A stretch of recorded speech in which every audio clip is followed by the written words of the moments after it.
Hello my dear students, NEET का exam पास आ रहा है। जाहिर है मन में थोड़ी थोड़ी नर्वसनेस होनी शुरू हो गई होगी। समझ नहीं आ रहा होगा प्रिपरेशन कैसे करें। पहले एनसीईआरटी पढ़ें, नोट्स पढ़ें कि क्वेश्चन प्रैक्टिस करें। अगर हम नोट्स को पढ़ते हैं, ज़्यादा टाइम लग जाता है तो क्वेश्चन की प्रैक्टिस नहीं हो पाती और हमारी तैयारी कंप्लीट नहीं हो पाती। इसी प्रॉब्लम के लिए हम आपके लिए एक सल्यूशन लेके आए हैं, क्वेश्चंस के थ्रू तैयारी। आज के इस वीडियो में हम टॉपिक डिस्कस करेंगे लॉज ऑफ मोशन। तो लॉज ऑफ मोशन के आपके लिए मैंने कुछ क्वेश्चंस को सिलेक्ट किया है बेटा, जिन क्वेश्चंस के थ्रू हम लॉज ऑफ मोशन के ऑलमोस्ट सारे टॉपिक्स भी कवर करेंगे। क्वेश्चंस के थ्रू ही हम उनके कॉन्सेप्ट्स को सीखेंगे और थ्योरी भी हमारी बीच बीच में कवर हो जाएंगी। चलिए स्टार्ट करते हैं लॉज ऑफ मोशन। तो हमारे पास जो फर्स्ट क्वेश्चन है, फर्स्ट क्वेश्चन आप देख सकते हैं। फर्स्ट क्वेश्चन में हमें एक बॉडी दी है जिसका मास क्या है 2 kg और उसकी इनिशियल वेलोसिटी कितनी है 5 मीटर पर सेकेंड। उसके ऊपर एक फोर्स लग रही है कुछ टाइम के लिए इन द डायरेक्शन ऑफ मोशन। तो आपको पता है जब फोर्स डायरेक्शन ऑफ मोशन में लगती है तो स्पीड इंक्रीज ही करती है। उसने हमसे क्या पूछा है, उसने हमसे पूछा है स्पीड निकालें 4 सेकेंड पे। जब टाइम कितना हो जाए 4 सेकेंड तब स्पीड निकालें और उसने हमें इंफॉर्मेशन क्या दी हुई है, फोर्स टाइम ग्राफ। तो इसके लिए पहले थ्योरी को हम कवर करते हैं। हम सबको पता है न्यूटन्स लॉस ऑफ मोशन के अकॉर्डिंगली सेकेंड लॉ हमें क्या बताता है, सेकेंड लॉ हमें बताता है फोर्स क्या होता है, फोर्स होता है dp बाय dt। फोर्स हमारे पास होता है dp बाय dt। इसको मैं ऐसे लिख सकता हूं, dp किसके बराबर है, dp बराबर आ गया f dt। अगर इसको दोनों तरफ मैं इंटीग्रेट कर दूं तो ये मेरे पास क्या बन जाएगा, integration of dp is equals to integration of f dt। dp की इंटीग्रेशन से हमें क्या मिल जाएगा बेटा, डेल्टा p। और राइट साइड पे हमारे पास क्या आ गया, एफ डी टी की इंटीग्रेशन। अब बच्चा आप सबको पता होगा इंटीग्रेशन का ग्राफिकल सिग्निफिकेंस क्या होता है, सोचो। वेरी गुड, इंटीग्रेशन का ग्राफिकल सिग्निफिकेंस होता है एरिया अंडर द ग्राफ। तो कॉन्सेप्ट को मन से याद करो, सीख के। इंटीग्रेशन का मतलब होता है graphically area under the graph. Integration of F D T, integration of F D T मतलब area under force time graph. और area under force time graph बेटा किसके बराबर आ रहा है, डेल्टा पी। डेल्टा पी क्या होता है, डेल्टा पी होता है चेंज इन मोमेंटम और इंपल्स। डेल्टा पी क्या होता है, चेंज इन मोमेंटम और इंपल्स। इंपल्स क्या है, चेंज इन मोमेंटम, और चेंज इन मोमेंटम किसके बराबर आया, integration of F D T. Integration of F D T मतलब area under force time graph. अब हम अपने क्वेश्चन पे आते हैं। हमारे क्वेश्चन में हमें क्या गिवन है, फोर्स टाइम ग्राफ हमें गिवन है। तो अगर मुझे 4 सेकेंड पे वेलोसिटी निकालनी है तो मैं क्या करूंगा, area under force time graph निकाल लूंगा। Area under force time graph निकाल लूंगा कितने टाइम तक, 4 सेकेंड्स के लिए। तो 0 से 4 सेकेंड्स के लिए हम एरिया अंडर द ग्राफ निकालेंगे। तो 0 से 4 सेकेंड में अगर हम एरिया निकालने की कोशिश करें तो हमारे पास 0 से 2 के बीच में एक ट्राइंगुलर एरिया आ रहा है और 2 से 4 के बीच में हमारे पास एक रेक्टेंगुलर एरिया आ रहा है। तो change in momentum, change in momentum किसके बराबर होगा बेटा, area under force time graph. Change in momentum होगा area under force time graph. अब एरिया आप लोगों ने निकाल लिया है, एरिया कितना आ रहा है, इस ट्राइंगल का एरिया देखो बेटा, इस ट्राइंगल का एरिया निकालेंगे हाफ, बेस कितना है इस ट्राइंगल का 2, हाइट कितनी है इस ट्राइंगल की 4, प्लस उसके बाद हम यहाँ पे एरिया निकालेंगे इस रेक्टेंगल का। रेक्टेंगल की लेंथ कितनी है, देखो रेक्टेंगल की लेंथ है 2 और हाइट कितनी है रेक्टेंगल की 4। तो हमारे पास रेक्टेंगल का जो एरिया आएगा, रेक्टेंगल का एरिया हमारे पास आएगा 2 into 4। So this will come out to be 4 plus 8 that is 12। तो हमारे पास चेंज इन मोमेंटम किसके बराबर आ गया, 12। चेंज इन मोमेंटम बेटा उसको हम क्या लिख सकते हैं, चेंज इन मोमेंटम को हम लिख सकते हैं M V minus U. Change in momentum को हम लिख सकते हैं एम वी माइनस यू। अब मास कितना गिवन है हमें क्वेश्चन में, चेक करें 2 kg। तो मास हमें बेटा 2 kg गिवन है। v क्या है, फाइनल टाइम पे वेलोसिटी। आपने एरिया कहां से कहां तक का लिया है, 0 से 4 सेकंड तक का। तो इनिशियल वेलोसिटी 0 सेकंड वाली वेलोसिटी होगी और फाइनल वेलोसिटी हमारे पास 4 सेकंड वाली वेलोसिटी होगी। तो हमारे पास फाइनल वेलोसिटी 4 सेकंड वाली हमें निकालनी है। इनिशियल वेलोसिटी 0 सेकंड पे जो है वो हमें गिवन है, कितनी गिवन है initial velocity, 5 metre per second. तो यहां पे इनिशियल वेलोसिटी को हमने क्या पुट कर दिया, 5। यहाँ पे याद रखना बेटा, अगर इनिशियल वेलोसिटी वो दे हमें कि 5 इन नेगेटिव डायरेक्शन है, तो हमें यहाँ पे क्या पुट करना पड़ेगा, वेरी गुड, -5। तो अब इसको अगर हम आगे फर्दर सॉल्व करें तो ये हमारे पास क्या बन गया, 2v - 5 इज इक्वल्स टू 12। तो यहाँ से v - 5 इज इक्वल्स टू कितना हो गया, v - 5 हो गया बेटा 6। तो v मेरे पास कितना आ गया, v मेरे पास आ गया 11। यूनिट्स क्या होंगे, मीटर पर सेकेंड। चेक करें, ऑप्शंस में है 9, 5, 7, 11। देखिए फोर्थ ऑप्शन हमारा क्या हो गया, आंसर हो गया। ठीक है, चलिए ये था आपका फर्स्ट क्वेश्चन। तो फर्स्ट क्वेश्चन में हमने क्या कंक्लूड किया, यहाँ पे area under force time graph हमें क्या देता है, चेंज इन मोमेंटम, और चेंज इन मोमेंटम को ही हम क्या कहते हैं, इम्पल्स। दूसरी बात यहाँ पे आपसे पूछ लेते हैं, डेरिवेटिव का ग्राफिकल सिग्निफिकेंस क्या होता है, सोचो। डेरिवेटिव का ग्राफिकल सिग्निफिकेंस, बहुत बढ़िया, डेरिवेटिव का ग्राफिकल सिग्निफिकेंस होता है स्लोप ऑफ द ग्राफ। तो इसको ऐसे भी पढ़ते हैं, slope of momentum time graph gives force. Next question, next question देखिए बेटा, नेक्स्ट क्वेश्चन में हमारे पास, नेक्स्ट क्वेश्चन में बॉडी दी है जिसका मास हमारे पास कितना है, 0.5 kg। उसको हमने ड्रॉप किया है 40 मीटर हाइट से। तो एक बॉडी है, उसको हमने 40 मीटर हाइट से क्या किया, ड्रॉप किया। ड्रॉप करेंगे तो नीचे आके वो हिट करेगी, हिट करके बॉडी रीबाउंस की, और उसने बोला है कि 10 मीटर हाइट तक ही वो क्या कर पाई है, रीबाउंस कर पाई है। और उसने हमें क्या पूछा, उसने हमसे पूछा है कि ग्राउंड ने बॉल पे कितनी इंपल्स इंपार्ट की। तो अभी आपने पढ़ा है इंपल्स क्या होता है, इंपल्स हमारे पास होता है चेंज इन मोमेंटम। तो इंपल्स होता है चेंज इन मोमेंटम। तो हमें बेटा चाहिए क्या, हमें चाहिए चेंज इन मोमेंटम। तो चेंज इन मोमेंटम के लिए हमें क्या चाहिए होगी, final velocity and initial velocity. तो अब इंपल्स इंपार्ट कर कौन रहा है, इंपल्स इंपार्ट कर रहा है ग्राउंड। तो ग्राउंड पे हिट करने से जस्ट पहले वेलोसिटी चाहिए, और ग्राउंड पे हिट करने के जस्ट बाद कितनी वेलोसिटी है, वही हमारी क्या होगी, फाइनल वेलोसिटी होगी। So let's imagine the situation. तो सिचुएशन के अकॉर्डिंगली हमारे पास एक बॉल को हमने ड्रॉप किया है। तो बॉल को हमने ड्रॉप किया, कितनी हाइट से ड्रॉप किया है, बॉल को हमने ड्रॉप किया है बेटा 40 मीटर हाइट से। तो बॉडी जब नीचे आएगी अंडर ग्रेविटी, तो just before hitting the ground, just before hitting the ground उसकी वेलोसिटी कितनी हो जाएगी, just before hitting the ground उसकी वेलोसिटी हो जाएगी √2gh, √2gh। अब क्वेश्चन में g हमें 9.8 दिया है, बट कैलकुलेशन इजी करने के लिए आपको पता है हम g कितना ले लेंगे, 10 ले लेंगे। तो हमारे पास इनिशियल वेलोसिटी कितनी होगी, √2g, कितना ले लिया 10, और हाइट हमारे पास कितनी हाइट से हमने ड्रॉप किया है, 40 हाइट से। So this will come out to be 40 × 2 80, 80 × 10 800। तो √800 को अगर हम सॉल्व करें तो this will come out to be 20√2। तो इनिशियल वेलोसिटी कितनी है, इनिशियल वेलोसिटी मेरे पास आ गई बेटा 20√2, बट वेलोसिटी है तो डायरेक्शन का भी ध्यान देना है। तो इनिशियल वेलोसिटी है 20√2 डाउनवर्ड्स।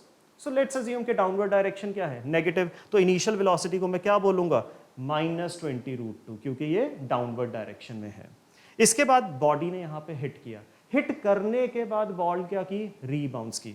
तो जब बॉल यहां से क्या कर रही है, रीबाउंस, इसी पाथ पे रीबाउंस कर रही है। तो जब बॉल यहां से जस्ट आफ्टर हिटिंग रीबाउंस की, तो लेट्स से उसकी स्पीड थी v फाइनल। तो उसके बाद ऊपर आते आते स्पीड कम होगी और बॉल यहां कहीं आके रुकेगी। तो ये इसकी क्या हो गई, मैक्सिमम हाइट हो गई। तो ये मैक्सिमम हाइट उसने कितनी दी है, उसने बोला कितनी हाइट तक राइज किया था, 10 मीटर हाइट तक राइज किया था। तो ये हाइट है 10 मीटर। तो आपको पता है इस हाइट का फॉर्मूला क्या होता है, इस हाइट का फॉर्मूला होता है जितनी स्पीड से फेंका है u²/2g। तो u का स्क्वायर बाई 2g। तो इसी को मैं कैसे लिख सकता हूं, इसी को मैं लिख सकता हूं v फाइनल मेरे पास कितना आ गया, v फाइनल मेरे पास आ गया √2gh। यहां पे ये जो h है, ये h कितनी है हमारे पास, 10 मीटर। तो वैल्यूज पुट करते हैं, v फाइनल मेरे पास कितना आ गया, √2gh, h कितनी है हमारे पास 10। तो h को 10 पुट किया, तो ये मेरे पास कितना हो गया बेटा, 10 × 10 × 2 200। तो this will come out to be, अगर इसको स्क्वायर रूट करूंगा तो ये मेरे पास सॉल्व करके क्या आएगा, 10√2। फिर से वेलोसिटी आ गई हमारे पास, यहाँ पे कितनी वेलोसिटी से हमने प्रोजेक्ट किया। अब ये वेलोसिटी अपवर्ड डायरेक्शन में है, तो इसको साइन लगा देंगे प्लस का। तो v फाइनल मेरे पास कितना आ गया, +10√2। तो अब हमें निकालना क्या है कि बॉल पे ग्राउंड ने कितनी इंपल्स इंपार्ट की। तो ग्राउंड पे हिट करने से पहले और ग्राउंड पे हिट करने के बाद आपको क्या चाहिए, मोमेंटम चाहिए। उसके लिए आपको क्या चाहिए, ग्राउंड पे हिट करने से पहले इनिशियल वेलोसिटी और ग्राउंड पे हिट करने के जस्ट बाद कितनी वेलोसिटी से वो राइज किया है। तो हमने वो दोनों वेलोसिटीज निकाल लिया। अब इंपल्स होता क्या है, इंपल्स होता है बेटा, बोलो, चेंज इन मोमेंटम। तो इंपल्स होता है चेंज इन मोमेंटम, तो this will come out to be m v final minus v initial, this is impulse. Mass कितना दिया है हमें, 0.5 kg, तो मास को बेटा यहाँ पे 0.5 kg हाफ पुट कर दिया। v final with science put करना है, v फाइनल कितनी है हमारे पास 10√2, तो v फाइनल को मैंने क्या पुट कर दिया 10√2। v इनिशियल कितनी है बेटा हमारे पास, v इनिशियल थी डाउनवर्ड में तो -20√2, तो यहाँ पे -20√2 विद साइन मैंने पुट कर दिया। तो यहाँ पे इसको अब ये माइनस माइनस प्लस हो जाएगा तो ऐड करेंगे तो दिस विल बिकम 30√2, तो यहाँ से 30 ये कट जाएगा 15 पे, तो आंसर हमारे पास कितना आएगा 15√2। इंपल्स के यूनिट्स होते हैं Newton second, force into time, तो आंसर हमारे पास कितना आया 15√2। तो चेक करते हैं ऑप्शंस में अवेलेबल है कि नहीं, तो हमारे पास ऑप्शंस में अवेलेबल है 21,784, तो √2 आपको पता ही है बेटा कितना होता है 1.414, तो 1.4 को अगर आप मल्टीप्लाई कर देंगे 15 से you will get 21 newton second. So this was your second question. I hope सबको समझ आ गया है। Let's move to the next question. Next question देखें बेटा, again this question is also related to topic impulse. तो पहले तीन question impulse, change in momentum, F is equals to dp/dt इससे लिंक्ड है। तो इस क्वेश्चन में हमें क्या गिवन है, xt ग्राफ गिवन है, पोजीशन टाइम ग्राफ हमें यहाँ पे गिवन है। पोजीशन टाइम ग्राफ गिवन है, एक बॉडी जिसका मास क्या था 0.4 kg, एक बॉडी जिसका मास 0.4 kg था, उसका हमें पोजीशन टाइम ग्राफ गिवन है। यहाँ से हमें ऑप्शन चूज करने की कौन सी ऑप्शन हमें यहाँ पे सही लग रही है। अब चारों ऑप्शंस दिए हैं तो हमें एक एक करके सभी ऑप्शंस को क्या करना पड़ेगा, डिस्कस करना पड़ेगा, और उसी में हम सीखेंगे इसमें हर ऑप्शन में क्या कॉन्सेप्ट यूज हो रहा है। तो सबसे पहले पहली ऑप्शन चेक करते हैं। पहली ऑप्शन में वो क्या कह रहा है, from A to B body moves with constant velocity. A से B तक का जो ग्राफ है, A से B तक का ग्राफ है, उस ग्राफ में वो कह रहा है ग्राफ के अकॉर्डिंगली बताओ कि क्या कांस्टेंट वेलोसिटी है और दूसरी बात कितनी है। तो कांस्टेंट वेलोसिटी है तो ग्राफ आपको किसका गिवन है, xt ग्राफ। तो बताओ बेटा वेलोसिटी, इंस्टेंटेनियस वेलोसिटी को हम कैसे लिखते थे, इंस्टेंटेनियस वेलोसिटी को हम कैसे लिखते थे, इंस्टेंटेनियस वेलोसिटी हमारे पास होता था dx/dt। अभी सर ने आपको बताया था, क्या बताया था, डेरिवेटिव का ग्राफिकल सिग्निफिकेंस। क्या होता है डेरिवेटिव का graphical significance, slope of the graph. तो इसको कैसे पढ़ेंगे, slope of xt graph. Slope of xt graph हमें क्या देगी, इंस्टेंटेनियस वेलोसिटी। तो अब आप यहां पे क्या करें, xt ग्राफ गिवन है, उसकी क्या निकाल लो, स्लोप निकाल लो। तो a से b तक की बात की है क्वेश्चनर ने, तो a से b तक की हम क्या निकाल लेंगे, slope of the xt graph निकाल लेंगे। तो स्लोप निकालते हैं। अब आपके पास स्ट्रेट लाइन है, अब आप सबको पता है कर्व्ड ग्राफ जो होता है, कर्व्ड ग्राफ में डिफरेंट पॉइंट्स पे स्लोप क्या होती है, डिफरेंट होती है, बट स्ट्रेट लाइन जो होती है उसकी स्लोप क्या होती है, कांस्टेंट। डायग्रामेटिकली समझ लो, जैसे ये मेरे पास एक कर्व्ड ग्राफ है, ये मेरे पास एक कर्व्ड ग्राफ है। जो कर्व्ड ग्राफ होता है, कर्व्ड ग्राफ में डिफरेंट पॉइंट पे आप ऑब्जर्व करें बेटा, इंक्लिनेशन डिफरेंट है। यहां पे स्लोप कम है, यहां पे स्लोप अगर आप देखें ज्यादा है। तो कर्व्ड ग्राफ में डिफरेंट पॉइंट पे स्लोप क्या होती है, डिफरेंट होती है। वेयर एज जो हमारे पास स्ट्रेट लाइन ग्राफ होता है, स्ट्रेट लाइन ग्राफ में पूरे ग्राफ में हर जगह पे स्लोप क्या होती है, कांस्टेंट। जैसे एक स्ट्रेट लाइन है, स्ट्रेट लाइन की स्लोप हर जगह पे क्या होती है, सेम होती है। नाउ स्ट्रेट लाइन की स्लोप निकालते कैसे हैं, दो मेथड्स हैं, आपको पता ही है, या तो tan थीटा से निकाल लो या कोऑर्डिनेट्स की हेल्प से निकाल लो। तो कोऑर्डिनेट्स की हेल्प से हम ज़्यादा प्रेफर करते हैं क्योंकि उसमें साइन प्रॉपर उठ के आता है। तो हमारे पास यहाँ पे ये स्ट्रेट लाइन है, इसके कोऑर्डिनेट्स देखो a से b, एक कोऑर्डिनेट है हमारे पास 4,0 और a पॉइंट के कोऑर्डिनेट्स देखो बेटा क्या है 2,2। तो a पॉइंट के कोऑर्डिनेट्स है 2,2। तो ये हो गया बेटा x1 y1, ये हमारे पास क्या हो गया x2 y2। स्लोप का फॉर्मूला क्या होता है, स्ट्रेट लाइन की स्लोप का फॉर्मूला होता है y2 minus y1 upon x2 minus x1। y2 minus y1 upon x2 minus x1, तो कर लीजिए 0 माइनस 2 4 माइनस 2, तो यहां पे लिख लेते हैं 0 माइनस 2 और नीचे आ गया 4 माइनस 2। सो ये आपके पास सॉल्व करें तो कितना आ गया -1/2। ये आपके पास आ गया -1/2। तो ये आपने स्लोप निकाली है बेटा a से b तक, ये आपने स्लोप निकाली है a से b तक, कितनी आई -1/2। अब स्लोप आपने जिस ग्राफ की निकाली है वो ग्राफ कौन सा है, xt ग्राफ। xt ग्राफ की स्लोप क्या देती है, वेलोसिटी। तो ये आपने वेलोसिटी निकाल ली है, ये आपने वेलोसिटी निकाल ली है a से लेके b तक with the help of slope of xt graph. But units का ध्यान रखो इस क्वेश्चन में, आपको x दिख रहा है यहाँ पे, x किस में लिया हुआ है, सेंटीमीटर्स में, और टाइम सेकेंड्स में लिया हुआ है। तो ये मेरे पास कितना हो गया, ये मेरे पास हो गया -0.5 सेंटीमीटर पर सेकेंड। ये मेरे पास हो गया -0.5 सेंटीमीटर पर सेकेंड। आप इसको चाहो तो मीटर पर सेकेंड में कवर कर सकते हो, सेंटीमीटर को मीटर में कन्वर्ट करना है तो 100 से क्या कर दो, डिवाइड कर दो। So this will come out to be -0.005 metre per second. तो ये मैंने अभी आपको क्या निकालना सिखाया, स्ट्रेट लाइन की स्लोप कैसे निकालते हैं। तो दो बातें सीख ली बेटा आपने, स्ट्रेट लाइन की स्लोप क्या होती है, कांस्टेंट, हर जगह पे सेम। दूसरी बात आपने कैसे सीखी, स्ट्रेट लाइन की स्लोप निकालनी कैसे है। तो स्ट्रेट लाइन की स्लोप निकालनी है तो कोऑर्डिनेट मेथड मैंने यूज किया, 2 पॉइंट कोऑर्डिनेट्स को यूज किया, y2 minus y1 upon x2 minus x1। तो स्लोप अब निकल गई ग्राफ की। अब ये ग्राफ था xt ग्राफ, xt ग्राफ की स्लोप हमें क्या देती है, इंस्टेंटेनियस वेलोसिटी। तो a से b तक की हमारे पास वेलोसिटी आ गई, और ये वेलोसिटी क्या है, कांस्टेंट। अब चेक करें पहला ऑप्शन, पहले ऑप्शन में उसने कहा है कि वेलोसिटी क्या है, कांस्टेंट है। बिल्कुल हमारे हिसाब से भी a से b तक वेलोसिटी क्या थी, कांस्टेंट थी। बट वेलोसिटी हमारे पास 10 की पावर -2 मीटर पर सेकेंड नहीं, हमारे पास वेलोसिटी आ रही है -0.005 metre per second. So first option is incorrect. Let's move to the second option. तो सेकेंड ऑप्शन में अगर हम देखें, a ball is moving with constant speed between walls located at x0 and x4। तो वो कह रहा है ये जो ग्राफ आपको दिख रहा है xt ग्राफ, ये xt ग्राफ एक ऐसी सिचुएशन का है कि एक वॉल है x इज इक्वल्स टू 0 पे, एक वॉल है x इज इक्वल्स टू 4 पे, और बॉल उसमें बाउंस कर रही है। तो अगर बॉल ऐसे कंटिन्यूअसली उसमें बाउंस कर रही है तो बॉल को 0 से 4 तक, फिर 4 से 0 तक आना पड़ेगा। तो इसका मतलब x कोऑर्डिनेट चेंज कितना होगा बॉल का, 0 से 4, 4 से 0। बट अगर आप ग्राफ देखो तो ग्राफ में आप देखो x कोऑर्डिनेट, यहाँ पे x जो x की वैल्यू है, x की वैल्यू यहाँ पे 0 है, और फाइनली x की वैल्यू आप देखिए 2 है। फिर उसके बाद x की वैल्यू फिर से क्या हो गई, 0 हो गई। फिर से x की वैल्यू अगर आप यहाँ पे देखेंगे तो क्या हो गई, 2 हो गई। तो इसका मतलब हमारे पास x 0 से 2 तक वेरी कर रहा है। तो इसका मतलब वॉल्स के बीच में 0 से 4 तक वाला फर्क नहीं आएगा। बॉल कहाँ से कहाँ तक जा रही है, 0 से 2, 2 से 0। तो सेकेंड ऑप्शन भी हमारे पास क्या हो गया, इनकरेक्ट हो गया। तो थर्ड ऑप्शन वेरीफाई करते हैं।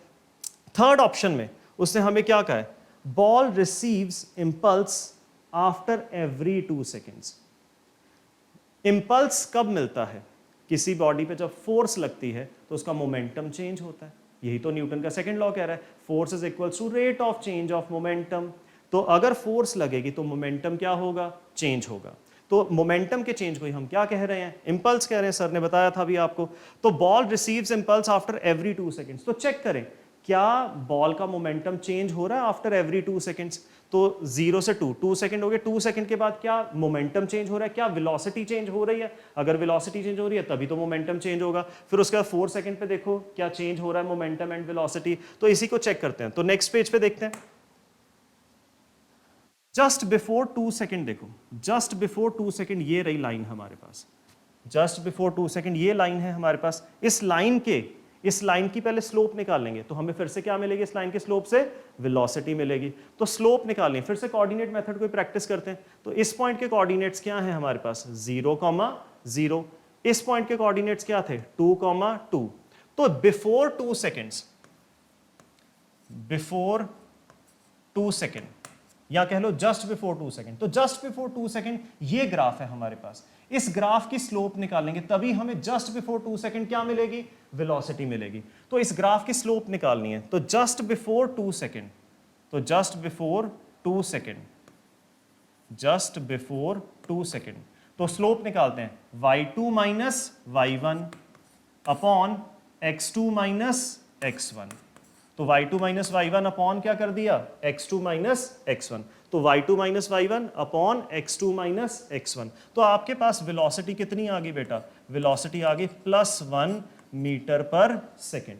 जो वेलोसिटी आपके यूनिट्स हमारे पास क्या आएंगे, सेंटीमीटर पर सेकंड, क्योंकि हमने अभी देखा था कि एक्स किस में गिवन है, हमें सेंटीमीटर्स में गिवन है। तो वेलोसिटी हमारे पास क्या आएगी, +1 सेंटीमीटर पर सेकंड। तो इसको फिर से हम मीटर पर सेकंड में क्या कर सकते हैं, कन्वर्ट कर सकते हैं। और जस्ट आफ्टर 2 सेकंड हमने स्लोप अभी निकाली थी बेटा, तो just after 2 second velocity, just after 2 second जो वेलोसिटी अभी हमने निकाली थी वो हमारे पास क्या आई थी, 0.005 metre per second, 0.005 metre per second. तो जस्ट आफ्टर 2 सेकंड अगर हम बात करें तो हमारे पास वेलोसिटी डिफरेंट है। तो वेलोसिटी क्या चेंज हो रही है 2 सेकंड पे, बताओ वेलोसिटी क्या चेंज हो रही है 2 सेकंड पे, बिल्कुल हो रही है। जस्ट बिफोर 2 सेकंड 1 है, जस्ट आफ्टर 2 सेकंड क्या है, -0.005 मीटर पर सेकंड। तो वेलोसिटी 2 सेकंड के बाद क्या हो रही है, चेंज हो रही है। और ये आप सिंपली ग्राफ को देख के वैसे भी बता सकते थे।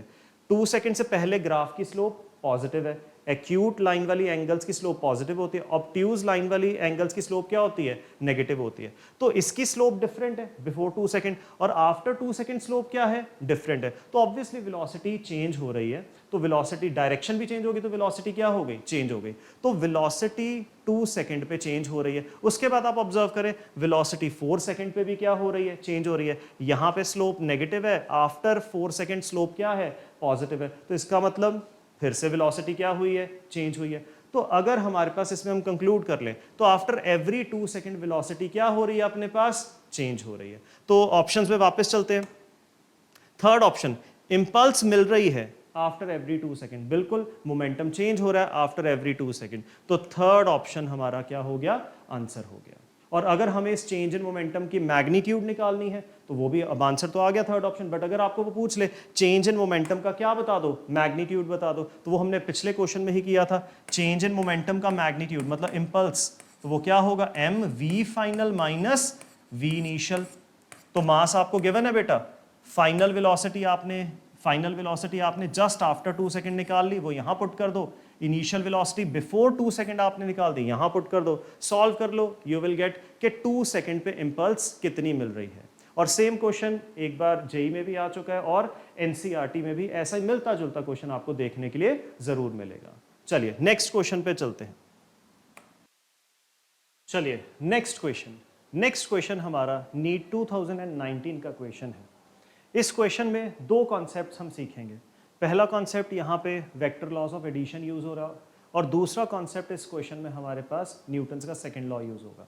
इस क्वेश्चन में हमारे पास इनिशियल वेलोसिटी पार्टिकल की क्या दी है, v, और it is acted upon by 3 forces, जिन फोर्सेस ने मिलके एक पॉलीगन को सेम ऑर्डर में क्या कर दिया है, क्लोज कर दिया। इसके लिए बेटा आपको याद करना है polygon law of vector addition. Polygon law of vector addition क्या कहता था कि जिन वेक्टर्स को ऐड करना है, एडिशन का रिजल्टेंट निकालना है, उन वेक्टर्स को सेम ऑर्डर में पॉलीगन की साइड्स पे क्या कर दीजिए, रिप्रेजेंट कर दीजिए, और जो क्लोजिंग साइड आएगी ऑपोजिट ऑर्डर में, वो उन सब का क्या होगा, एडिशन का रिजल्टेंट। तो आप यहाँ पे अगर ऑब्जर्व करें तो उसने हमारे पास ये जो तीनों फोर्स वेक्टर्स हैं, लेट्स से इसको हम कह देते हैं F1 वेक्टर, इसको हम कह देते हैं F2 वेक्टर, इस वाले वेक्टर को हम कह देते हैं F3 वेक्टर। ये जो तीनों फोर्स वेक्टर्स हैं, इन तीनों फोर्स वेक्टर्स को अगर आप ध्यान से देखें सेम ऑर्डर में उसने ज्वाइन किया हुआ है, हेड टू टेल ज्वाइन किया हुआ है। F1 से F2 देखो हेड टू टेल ज्वाइंड है, F2 से F3 head to tell joined है, F3 F1 फिर से क्या है, हेड टू टेल ज्वाइंड है। तो तीनों वेक्टर्स ने मिलके ही क्या कर दिया है, पॉलीगन को सेम ऑर्डर में क्लोज कर दिया है। तो इस केस में हमारे पास फिर जो तीनों वेक्टर्स का एडिशन का रिजल्टेंट आएगा, closing side of the figure क्या हो गई, इटसेल्फ 0 हो गई। तो तीनों वेक्टर्स का जो हमारे पास एडिशन का रिजल्टेंट आएगा, तीनों वेक्टर्स का जो हमारे पास एडिशंस का रिजल्टेंट आएगा, 0 आएगा। अब तीनों फोर्सेस का वेक्टर सम हमारे पास क्या हो गया, 0। फोर्सेस का वेक्टर सम क्या देता है, सुपरपोजिशन प्रिंसिपल कहता है कि नेट फोर्स देता है। तो नेट फोर्स हमारे पास यहां पे क्या हो गई है, 0 हो गई है। तो नेट फोर्स 0 हो गई है। अगर बॉडी पे नेट फोर्स 0 है तो बॉडी का चेंज इन मोमेंटम नहीं होगा, Newton second law, F is equal to dp/dt। अगर फोर्स 0 है तो मोमेंटम का चेंज नहीं होगा, और मोमेंटम का चेंज अगर नहीं होगा तो मोमेंटम का चेंज नहीं हुआ तो वेलोसिटी चेंज कैसे होगी। तो इस क्वेश्चन में हम क्या बोलेंगे कि पार्टिकल की वेलोसिटी जो है, पार्टिकल की वेलोसिटी क्या रहेगी, कांस्टेंट। ठीक है, चलिए नेक्स्ट क्वेश्चन पे चलते हैं। Next in which of the following cases contact force between block A and B is maximum. तो ए और बी हमारे पास दो ब्लॉक्स हैं जिनके मासेस आपको दिख रहा है कि क्या दिए हैं 1 kg ईच। तो इनमें से किन दो ब्लॉक्स के बीच में जो फोर्स है वो हमारे पास मैक्सिमम आ रही है। तो कांटेक्ट फोर्स हमें हर बार निकालनी पड़ेगी, फिर ही हम कंपेयर करेंगे किसमें मैक्सिमम है। तो पहली ऑप्शन को हम देखते हैं, ये रही फर्स्ट ऑप्शन। तो फर्स्ट ऑप्शन में हमें ए ब्लॉक और बी ब्लॉक के बीच में यहां पे क्या निकालनी है, कांटेक्ट फोर्स। तो एफबीडी बनाना पड़ेगा आपको। तो ब्लॉक ए और ब्लॉक बी का एफबीडी बना लेते हैं। तो यहां पे कांटेक्ट आया, ए ब्लॉक को कांटेक्ट फोर्स इस तरफ को लगेगी और ए ब्लॉक बी ब्लॉक पे जो कांटेक्ट फोर्स लगाएगा वो इस तरफ को जाएगी। तो ये मैंने कांटेक्ट फोर्स दिखा दी, ए पे इस तरफ को, बी पे इस तरफ को। तो दोनों का एफबीडी बना लेते हैं। तो जो ब्लॉक ए है, ब्लॉक ए पे फोर्स लगी 30 न्यूटन टूवर्ड्स राइट, और ब्लॉक ए पे ब्लॉक बी इस तरफ को क्या लगा रहा है, कांटेक्ट फोर्स लगा रहा है। तो यहां पे इस तरफ को ब्लॉक बी ने उसके ऊपर क्या लगाई थी, कांटेक्ट फोर्स। और आप ऑब्जर्व कर सकते हैं यहां पे कि ये जो दोनों ब्लॉक्स हैं वो इकट्ठे एक ही एक्सेलरेशन से राइट की तरफ को जाएंगे, तो दोनों की एक्सेलरेशन सेम होगी। तो एफबीडी बना लिया हमने पहले ए वाले ब्लॉक का, जिसका मास हमारे पास कितना है 1 kg। ये जो ब्लॉक है ये राइट साइड की तरफ को ही एक्सेलरेटेड है, तो इसकी इक्वेशन बना लेते हैं। इक्वेशन इसकी क्या बनेगी, राइट साइड की तरफ को एक्सेलरेशन है तो नेट फोर्स राइट की तरफ को आनी चाहिए। तो इक्वेशन मेरे पास क्या बनेगी 30 minus FC, this is net force. तो नेट फोर्स किसके बराबर होता है, mass of the system into acceleration of the system. ये बेटा मेरे पास क्या बन गई, इक्वेशन नंबर 1। तो इक्वेशन 1 बन गई। मुझे निकालना क्या है, कांटेक्ट फोर्स। तो एक इक्वेशन में दो वेरिएबल्स आ गए, ए भी वेरिएबल है, एफसी भी वेरिएबल है, तो मुझे दूसरी इक्वेशन बनानी पड़ेगी। तो दूसरे का एफबीडी बना लेते हैं। तो ब्लॉक बी का अगर मैं एफबीडी बनाऊं, तो ब्लॉक बी का अगर मैं एफबीडी बनाऊं, तो ब्लॉक बी का भी मास हमें कितना गिवन है, 1 kg गिवन है। तो ब्लॉक बी का मास भी 1 kg है। ब्लॉक बी पे कोई एक्सटर्नल फोर्स जैसा आप देख रहे हो कि नहीं लग रही, ब्लॉक बी के ऊपर नॉर्मल ऊपर लगेगा, mg नीचे लगेगा, वो बैलेंस हो जाएगा, तो वो नेट फोर्स में इंक्लूड नहीं होगा। तो हमारे पास ब्लॉक बी पे सिर्फ एक्स डायरेक्शन में कितनी फोर्स लग रही है, जो ब्लॉक ए ने कांटेक्ट फोर्स लगाई एफसी। और ये वाला ब्लॉक भी किस तरफ को एक्सेलरेटेड है, राइट साइड की तरफ को, ए एक्सेलरेशन से ही जा रहा है। तो इस ब्लॉक पे नेट फोर्स कितनी होगी, FC. Net force, Newton law क्या कहता है, नेट फोर्स किसके बराबर होगा, मास इनटू एक्सेलरेशन। ये इक्वेशन 2 बन गई। दोनों इक्वेशंस को बेटा क्या कर लो, ऐड कर लो। दोनों इक्वेशंस को ऐड कर लो। अगर आप दोनों इक्वेशंस को ऐड करोगे 30 minus FC plus FC is equals to 2A।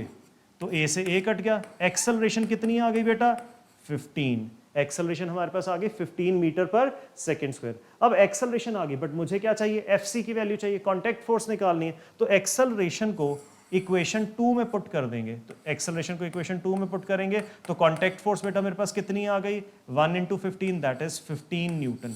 तो पहले केस में हमारे पास यहां पे याद रखेंगे कांटेक्ट फोर्स कितनी आई है, 15 न्यूटन आई है। सेकंड ऑप्शन का चेक करते हैं। सेकंड ऑप्शन, ये मुझे एक इक्विलिब्रियम का केस दिख रहा है। ये जो सिस्टम है इस पे 2 न्यूटन फोर्स नीचे की तरफ को लगी हुई है और ये सिस्टम जैसा दिख रहा है कि रेस्ट पे होगा। अब इस सिस्टम में ऊपर वाले ब्लॉक का क्या कर लो, एफबीडी बना लो। तो ऊपर वाले ब्लॉक का, इस ब्लॉक का, ए ब्लॉक का एफबीडी बना रहा हूं बेटा मैं। तो ए ब्लॉक के ऊपर एक्सटर्नल फोर्स लग रही है 2 न्यूटन। ए ब्लॉक का खुद का वेट नीचे लगेगा, उसको कितना लगेगा वेट उसका, 1g। और फिर आप ऑब्जर्व करो, ए ब्लॉक और बी ब्लॉक के बीच में क्या आ रहा है, कांटेक्ट आ रहा है। तो यहां पे कांटेक्ट आ रहा है, तो यहां पे नॉर्मल रिएक्शन या कांटेक्ट फोर्स बोलो। तो ए ब्लॉक को कांटेक्ट फोर्स ऊपर को लगेगा, बी ब्लॉक को जो कांटेक्ट फोर्स है वो कहां लगेगा, नीचे की तरफ को लगेगा। बट मैं एफबीडी किसका बना रहा हूं, ब्लॉक ए का। तो जो कांटेक्ट फोर्स ब्लॉक बी पे लग रही है वो ब्लॉक बी के एफबीडी में जाएगी।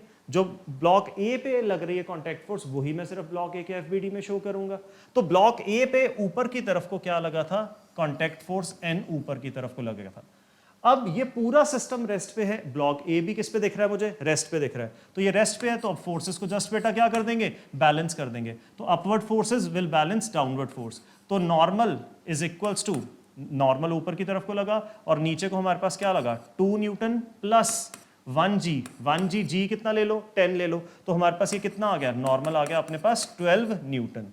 तो ऑप्शन सेकंड में हमारे पास यहाँ पे कितना आ रहा है, contact force between the blocks, that is 12 Newton. तो अभी तक तो ऑप्शन 1 में हमारे पास ज्यादा आ रहा है, ऑप्शन 2 में कम आ रहा है। तो 2 बची ऑप्शंस को भी एक बार चेक कर लेते हैं।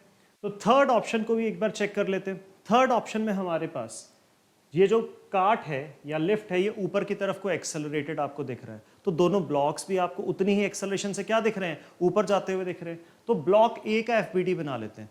तो जो ब्लॉक ए है, ब्लॉक ए का एफबीडी अगर बनाएं तो as you can see block A को कांटेक्ट फोर्स ऊपर की तरफ को लगाएगा ब्लॉक बी। तो ब्लॉक ए पे कांटेक्ट फोर्स बेटा नॉर्मल रिएक्शन ऊपर की तरफ को लग गया। ब्लॉक ए का वेट कहां लगेगा बेटा, नीचे की तरफ को लगेगा। कितना मास था ब्लॉक ए का, 1 kg। तो 1 g ब्लॉक ए को नीचे की तरफ को वेट लग गया। और कितनी एक्सेलरेशन आपको ब्लॉक ए की दिखेगी, तो ब्लॉक ए की उतनी ही एक्सेलरेशन दिखेगी जितनी एक्सेलरेशन से हमारे पास लिफ्ट ऊपर जा रही है। लिफ्ट की एक्सेलरेशन है 2 अपवर्ड, तो ब्लॉक की भी एक्सेलरेशन क्या हो गई, 2 अपवर्ड। तो इक्वेशन बना लेते हैं। एक्सेलरेशन ऊपर की तरफ को है तो नेट फोर्स अपवर्ड माननी पड़ेगी। तो नेट फोर्स ऊपर की तरफ को आनी चाहिए। तो normal minus 1g is equals to 1 into A. तो ये हमारे पास कितना हो गया, n माइनस 10। एक्सेलरेशन कितनी है बेटा, एक्सेलरेशन है मेरे पास 2। तो आंसर यहां पे आ गया हमारे पास नॉर्मल इज इक्वल्स टू 12। अब बची ऑप्शन फोर्थ ऑप्शन को भी देख लेते हैं। फोर्थ ऑप्शन भी सिमिलर टू थर्ड ऑप्शन ही है। हमारे पास फोर्थ ऑप्शन में फिर से हम ए वाले ब्लॉक का क्या बना लेंगे, एफबीडी। तो ब्लॉक बी ब्लॉक ए के ऊपर कांटेक्ट फोर्स लगाएगा। तो ब्लॉक ए के ऊपर जो ब्लॉक बी है, हमेशा याद रखना कांटेक्ट फोर्स पुश करती है। जब भी दो सरफेसेस टच में आते हैं तो एक सरफेस दूसरे सरफेस को क्या करता है, पुश करता है। तो जो ब्लॉक बी है ब्लॉक ए को क्या करेगा, पुश करेगा। तो कांटेक्ट फोर्स ब्लॉक ए पे ऐसे पुशिंग लगेगी। तो ये पुशिंग फोर्स लग गई।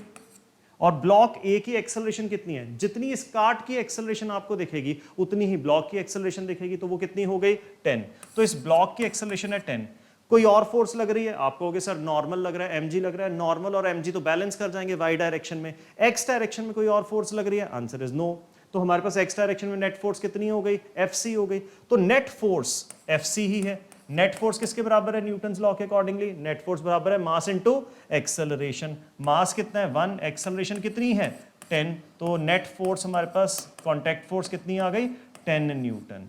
सो पहली ऑप्शन में कितनी थी, 15 न्यूटन कांटेक्ट फोर्स, दूसरी में 12, तीसरी में 12 और फोर्थ वाले ऑप्शन में क्या आई, 10 न्यूटन। तो इसके साथ हमारा जो आंसर हो जाएगा, आंसर हमारे पास क्या हो जाएगा, फर्स्ट ऑप्शन। तो मैक्सिमम कांटेक्ट फोर्स किस में आ रही है, फर्स्ट ऑप्शन में आ रही है। चलिए नेक्स्ट क्वेश्चन देखते हैं। नेक्स्ट इस क्वेश्चन में हमारे पास क्या गिवन है, पढ़े। एक रोप है जिसकी लेंथ क्या है, कैपिटल एल। उस रोप को हमने क्या किया है, पुल किया है कैपिटल एफ फोर्स लगा के, एक कांस्टेंट फोर्स लगाई है। हमसे पूछा क्या गया है, स्मॉल एल डिस्टेंस पे, यहां से स्मॉल एल डिस्टेंस पे यहां पे रोप में टेंशन कितनी आएगी। तो इसको सॉल्व करते हैं। सबसे पहले आप यहां पे क्या करें बेटा, एक डायग्राम बनाएं। ये मेरे पास कंप्लीट रोप है। इस कंप्लीट रोप की जो लेंथ है कैपिटल एल है और मास में अज्यूम कर रहा हूं अपनी तरफ, इसकी मास कितना है, कैपिटल एम। इसको हमने कांस्टेंट फोर्स लगाई एफ, और तो कोई इसके ऊपर फोर्स नहीं लगी। तो ये जो फोर्स लगी है, फोर्स इसको पुल कर रही है। तो इसकी वजह से ये रोप क्या करेगी, एक्सेलरेट करेगी। इस रोप की एक्सेलरेशन कितनी आएगी, तो answer is net force upon mass of the rope. तो एक्सेलरेशन आपके पास आ गई एफ बाय एम। तो ये एक्सेलरेशन होगी इस पूरी रोप की। अगर मैं इस रोप के ऊपर एक छोटा सा सिस्टम सपोज कर लूं, रोप का कुछ part as a system suppose कर लूं, तो रोप का उस पोर्शन की भी एक्सेलरेशन तो क्या लेनी पड़ेगी, सेम। क्योंकि पूरी रोप की जो एक्सेलरेशन है, उसका जो थोड़ा सा पोर्शन आप एज अ सिस्टम कंसिडर करोगे तो उसकी भी तो एक्सेलरेशन क्या है, सेम ही है। तो यहां पे ये जो रोप है, इस रोप का एक छोटा सा पोर्शन, यहां से एल डिस्टेंस पे आ जाओ, ये जो पोर्शन है इसको हम एज अ सिस्टम कंसिडर करने लगे। ये जो स्मॉल एल लेंथ का हमारा पोर्शन है, इसको हम एज अ सिस्टम कंसिडर कर रहे हैं। इस सिस्टम के ऊपर फोर्स कौन सी लगी, एक तो फोर्स हमने लगाई हुई है एफ, और दूसरा ये जो सिस्टम है, इस सिस्टम को यहां पे क्या आएगी, टेंशन। तो यहां पे जो टेंशन आएगी, तो यहां पे हमें उस टेंशन को भी एफपीडी में दिखाना पड़ेगा। जैसा मैंने पिछले क्वेश्चन में बताया था, जो contact force between the blocks होती है वो पुशिंग नेचर की होती है। जो टेंशन होती है रोप में, वो सिस्टम को पुल करती है। तो हमारे पास यहां पे जो टेंशन आएगी वो सिस्टम को क्या करेगी, पुल। अगर यहां पे मैं टेंशन ऐसे दिखा दूं राइट की तरफ को, तो ये सिस्टम को क्या कर रही है, पुश। तो हमें पुशिंग नहीं दिखानी। तो यहां पे जो भी टेंशन आएगी हमने उसको कैसे दिखाना है, पुलिंग इन नेचर। तो इसलिए मैंने यहाँ पे जो टेंशन आ रही है इस जगह पे स्मॉल एल लेंथ पे यहाँ पे उसको मैंने इस तरफ को दिखा दिया which is pulling in nature. अब ये जो सिस्टम हमने चूज किया, क्या इसका मास कैपिटल एम होगा? नहीं, इसका मास उससे कम होगा। तो इसका मास मैंने अपनी तरफ से ज्यूम कर लिया, let's say that is small M. और बट इसकी जो एक्सेलरेशन है, जब इसको पूरी रोप को पुल किया तो ये सिस्टम भी तो पुल हुआ बीच में, तो इसकी एक्सेलरेशन कितनी होगी? जितनी पूरी रोप की हमने निकाल ली है। अब यहाँ पे इसके एफबीडी से, इतने सिस्टम के एफबीडी से हम इसकी क्या लिख लेंगे? इक्वेशन लिख लेंगे। तो इक्वेशन क्या बनेगी बेटा? इसकी एक्सेलरेशन राइट की तरफ को है तो नेट फोर्स राइट की तरफ को होगी, तो इक्वेशन बन गई एफ माइनस टी, ये नेट फोर्स होगी, is mass of the system which is small M into acceleration of the system. तो ये मेरे पास बेटा इक्वेशन बन गई। एक्सेलरेशन हम यहां पे सब्सटीट्यूट कर देते हैं, तो एक्सेलरेशन यहां पे पुट कर देंगे एफ बाय कैपिटल एम। तो हमारे पास F minus T is equals to M F by capital M, M F by capital M. अब यहां पे इसको जस्ट रीअरेंज करो, टेंशन हमारे पास क्या आएगी? F minus M by capital M into F. तो टेंशन मेरे पास क्या आ गई? F 1 minus M by M. तो मैंने जो आंसर निकाल दिया वो मैंने मासेस की टर्म्स में निकाल दिया, जिसमें कैपिटल एम पूरे रोप का मास है, स्मॉल एम थोड़े से L length, small L length का मास है। बट हमारे पास ऑप्शंस में कैपिटल एम और स्मॉल एम की टर्म्स में आंसर नहीं है, लेंथ की टर्म्स में आंसर है। अब आपको पता है बेटा ये एक रोप है, रोप एक क्या होगा? Linear object. तो लीनियर ऑब्जेक्ट में जो मास होता है, मास लेंथ के प्रोपोर्शनल होता है। किसी टुकड़े की लेंथ ज्यादा है तो उसका मास ज्यादा है, किसी टुकड़े की लेंथ कम है तो उसका मास कम है। तो यहां पे आप सिंपली क्या कर सकते हो? जो हमारे पास मासेस आए हैं उनको उनके रिस्पेक्टिव लेंथ से रिप्लेस कर सकते हो। तो स्मॉल एम किसका मास था? स्मॉल एल लेंथ का। कैपिटल एम किसका मास है? पूरी रोप का। तो रिप्लेस कर दो, स्मॉल एम को रिप्लेस कर दिया हमने स्मॉल एल से। कैपिटल एम किसका मास था? पूरे लेंथ का, तो कैपिटल एल से रिप्लेस कर दिया। तो टेंशन मेरे पास क्या आ गई? F 1 minus L by L. तो इस क्वेश्चन का आंसर हमारे पास कौन सी ऑप्शन होगी बेटा? First option. चलिए नेक्स्ट क्वेश्चन में चलते हैं। नेक्स्ट अगेन ये नेक्स्ट क्वेश्चन जो है ये भी नीट का पीवाईक्यू ही है, मेंशन नहीं है बट ये नीट का पीवाईक्यू है। हमारे पास एक बलून है जिसका मास m है, जो डिसेंड कर रहा है a एक्सेलरेशन से। तो बनाना शुरू करते हैं। मान लो एक बलून है आपके पास, इस बलून का मास है m, इस बलून का एक्सेलरेशन क्या है? नीचे की तरफ को है a डाउनवर्ड्स। तो अगर ये बलून नीचे की तरफ को एक्सेलरेट कर रहा है तो बलून के ऊपर नेट फोर्स एक्सेलरेशन की डायरेक्शन में ही होगी। तो एक्सेलरेशन अगर नीचे की तरफ को है तो नेट फोर्स नीचे होगा। तो इसके ऊपर फोर्स कौन कौन सी लगेगी? बलून पे एक तो फोर्स क्या लगेगी? बलून का वेट नीचे। और बलून जो होता है, बलून के अंदर लो डेंसिटी गैस होगी, या आप इसको ऐसे मान लीजिए बलून के ऊपर एक अप थ्रस्ट लग रही होगी एयर के अंदर। तो बलून के ऊपर एक अप थ्रस्ट या थ्रस्ट फोर्स बोल देता हूं, थ्रस्ट फोर्स लग रही होगी ऊपर की तरफ को। तो ये दो फोर्सेस लग रहे हैं। और आप कहोगे कि एयर रेजिस्टेंस भी लगेगी, प्रैक्टिकल कंडीशंस में एयर रेजिस्टेंस भी लगेगी, बट यहां पे हमें उसने क्या कह दिया है? Ignore air resistance. तो यहां पे सिर्फ दो ही फोर्सेस पर मैं बात करूंगा, एक तो बलून का खुद का वेट जो उसको नीचे पुल करेगा, और दूसरा क्या होगा? बलून पे जो थ्रस्ट फोर्स ऊपर की तरफ को लग रही होगी due to the difference in densities. अंदर कुछ और डेंसिटी होगी बलून के और बाहर वाली एयर की डेंसिटी डिफरेंट होगी, तो इसकी वजह से एक अपवर्ड थ्रस्ट फोर्स लग रहा होगा। तो अब क्योंकि एक्सेलरेशन नीचे है तो इसके ऊपर नेट फोर्स नीचे की तरफ को बनानी पड़ेगी। तो बड़ी फोर्स किसको मानेंगे? mg को, और ft को क्या मानेंगे? कम मानेंगे। तो mg माइनस ft ये नेट फोर्स हो गई। नेट फोर्स किसके बराबर होती है? Mass of the system into acceleration of the system. तो मास ऑफ द सिस्टम कितना है? m into acceleration of the system. ये इक्वेशन 1 बन गई बेटा। तो इतना अभी उसने हमें दिया था। आगे बढ़ते क्वेश्चन में, उसने कहा कि हम कितना मास रिमूव कर दें कि ये जो बलून है ये ऊपर सेम एक्सेलरेशन से चले। तो बलून के ऊपर mg, उसका बलून का वेट ज्यादा था, थ्रस्ट कम थी, तभी तो नेट फोर्स नीचे थी, तभी तो एक्सेलरेशन नीचे थी। बट वो कह रहा है कि हमें इतनी ही एक्सेलरेशन अपवर्ड चाहिए। तो अगर अपवर्ड एक्सेलरेशन चाहिए तो नेट फोर्स ऊपर की तरफ को चाहिए। तो नेट फोर्स ऊपर कैसे लाएं? या तो थ्रस्ट फोर्स बढ़ा दो, या क्या कर दो? वेट कम कर दो। तो उसने थ्रस्ट फोर्स तो बढ़ा ही नहीं, क्योंकि थ्रस्ट फोर्स चेंज करने के लिए, अब थ्रस्ट को चेंज करना है तो डेंसिटी या तो बाहर वाली एयर की चेंज करनी पड़ेगी, अंदर वाले गैस की चेंज करनी पड़ेगी। तो थ्रस्ट फोर्स हम चेंज नहीं कर रहे, तो mg को ही क्या करना पड़ेगा? रिड्यूस करना पड़ेगा। तो mg को कम कर दो कम करते जाओ mg को, एक टाइम पे अप थ्रस्ट क्या हो जाएगी, डोमिनेटिव हो जाएगी। तो जब अप थ्रस्ट डोमिनेटिव हो जाएगी तो एक्सेलरेशन कहाँ आने लग पड़ेगी, ऊपर की तरफ को आने लग पड़ेगी। तो उसने यही पूछा है क्वेश्चन में कि कितना मास इस बलून का रिमूव कर दें, इसको हॉट एयर बलून की तरह आप इमेजिन कर सकते हैं, कितना मास इसका रिमूव कर दे कि नेट एक्सेलरेशन अपवर्ड हो जाए और कितनी ए ही अपवर्ड हो जाए। तो इसलिए हमने मान लिया कि एम नॉट मास हमने रिमूव कर दिया, एम नॉट मास बलून का हमने रिमूव कर दिया, तो बलून का मास एम नॉट रिमूव कर दिया तो बचा कितना, एम माइनस एम नॉट। तो बलून का मास बचा बेटा एम माइनस एम नॉट। तो ये जो बलून है, अब इसकी एक्सेलरेशन मास कम करने के बाद, वेट कम करने के बाद इसकी एक्सेलरेशन कितनी होगी, मान लेते हैं ए अपवर्ड हो गई। तो बलून पे दो फोर्सेस लग रही हैं, एक तो बलून का खुद का वेट नीचे एम माइनस एम नॉट जी, और दूसरा थ्रस्ट फोर्स वो पहले जितनी ही लग रही है। बट इस बार फर्क क्या है पिछली बार से, पिछली बार एक्सेलरेशन डाउनवर्ड थी क्योंकि वेट डोमिनेटिव था, इस बार अप थ्रस्ट डोमिनेटिव है, इसलिए हमारे पास क्या हो जाएगा, नेट एक्सेलरेशन अपवर्ड हो जाएगी। तो यहां पे इक्वेशन बना लो, इक्वेशन मेरे पास क्या बन गई, एफ टी ऊपर की तरफ को बड़ी फोर्स और नीचे वाली छोटी फोर्स होगी क्योंकि एक्सेलरेशन ऊपर को है, तो F T minus M not G, ये नेट फोर्स हो गई। और मैंने आपको समझाया था नेट फोर्स किसके बराबर होती है, mass of the system into acceleration of the system. तो यहां पे नीट में मैक्सिमम बच्चों ने क्या किया था, मैक्सिमम बच्चों का गलत हुआ था ये क्वेश्चन, तो उन्होंने क्या किया था, यहां पे सिंपली एम ए लिख दिया था। तो नेट फोर्स क्योंकि आदत होती है एम ए बोलने की, तो मैं क्या बोल रहा हूं, नेट फोर्स क्या होता है, mass of the system into acceleration of the system. तो मास ऑफ द सिस्टम कितना है अब, very good, M minus M not into acceleration, that is A. तो ये हमारे पास इक्वेशन बन गई, इसको इक्वेशन क्या बोल देंगे, 2 बोल देंगे।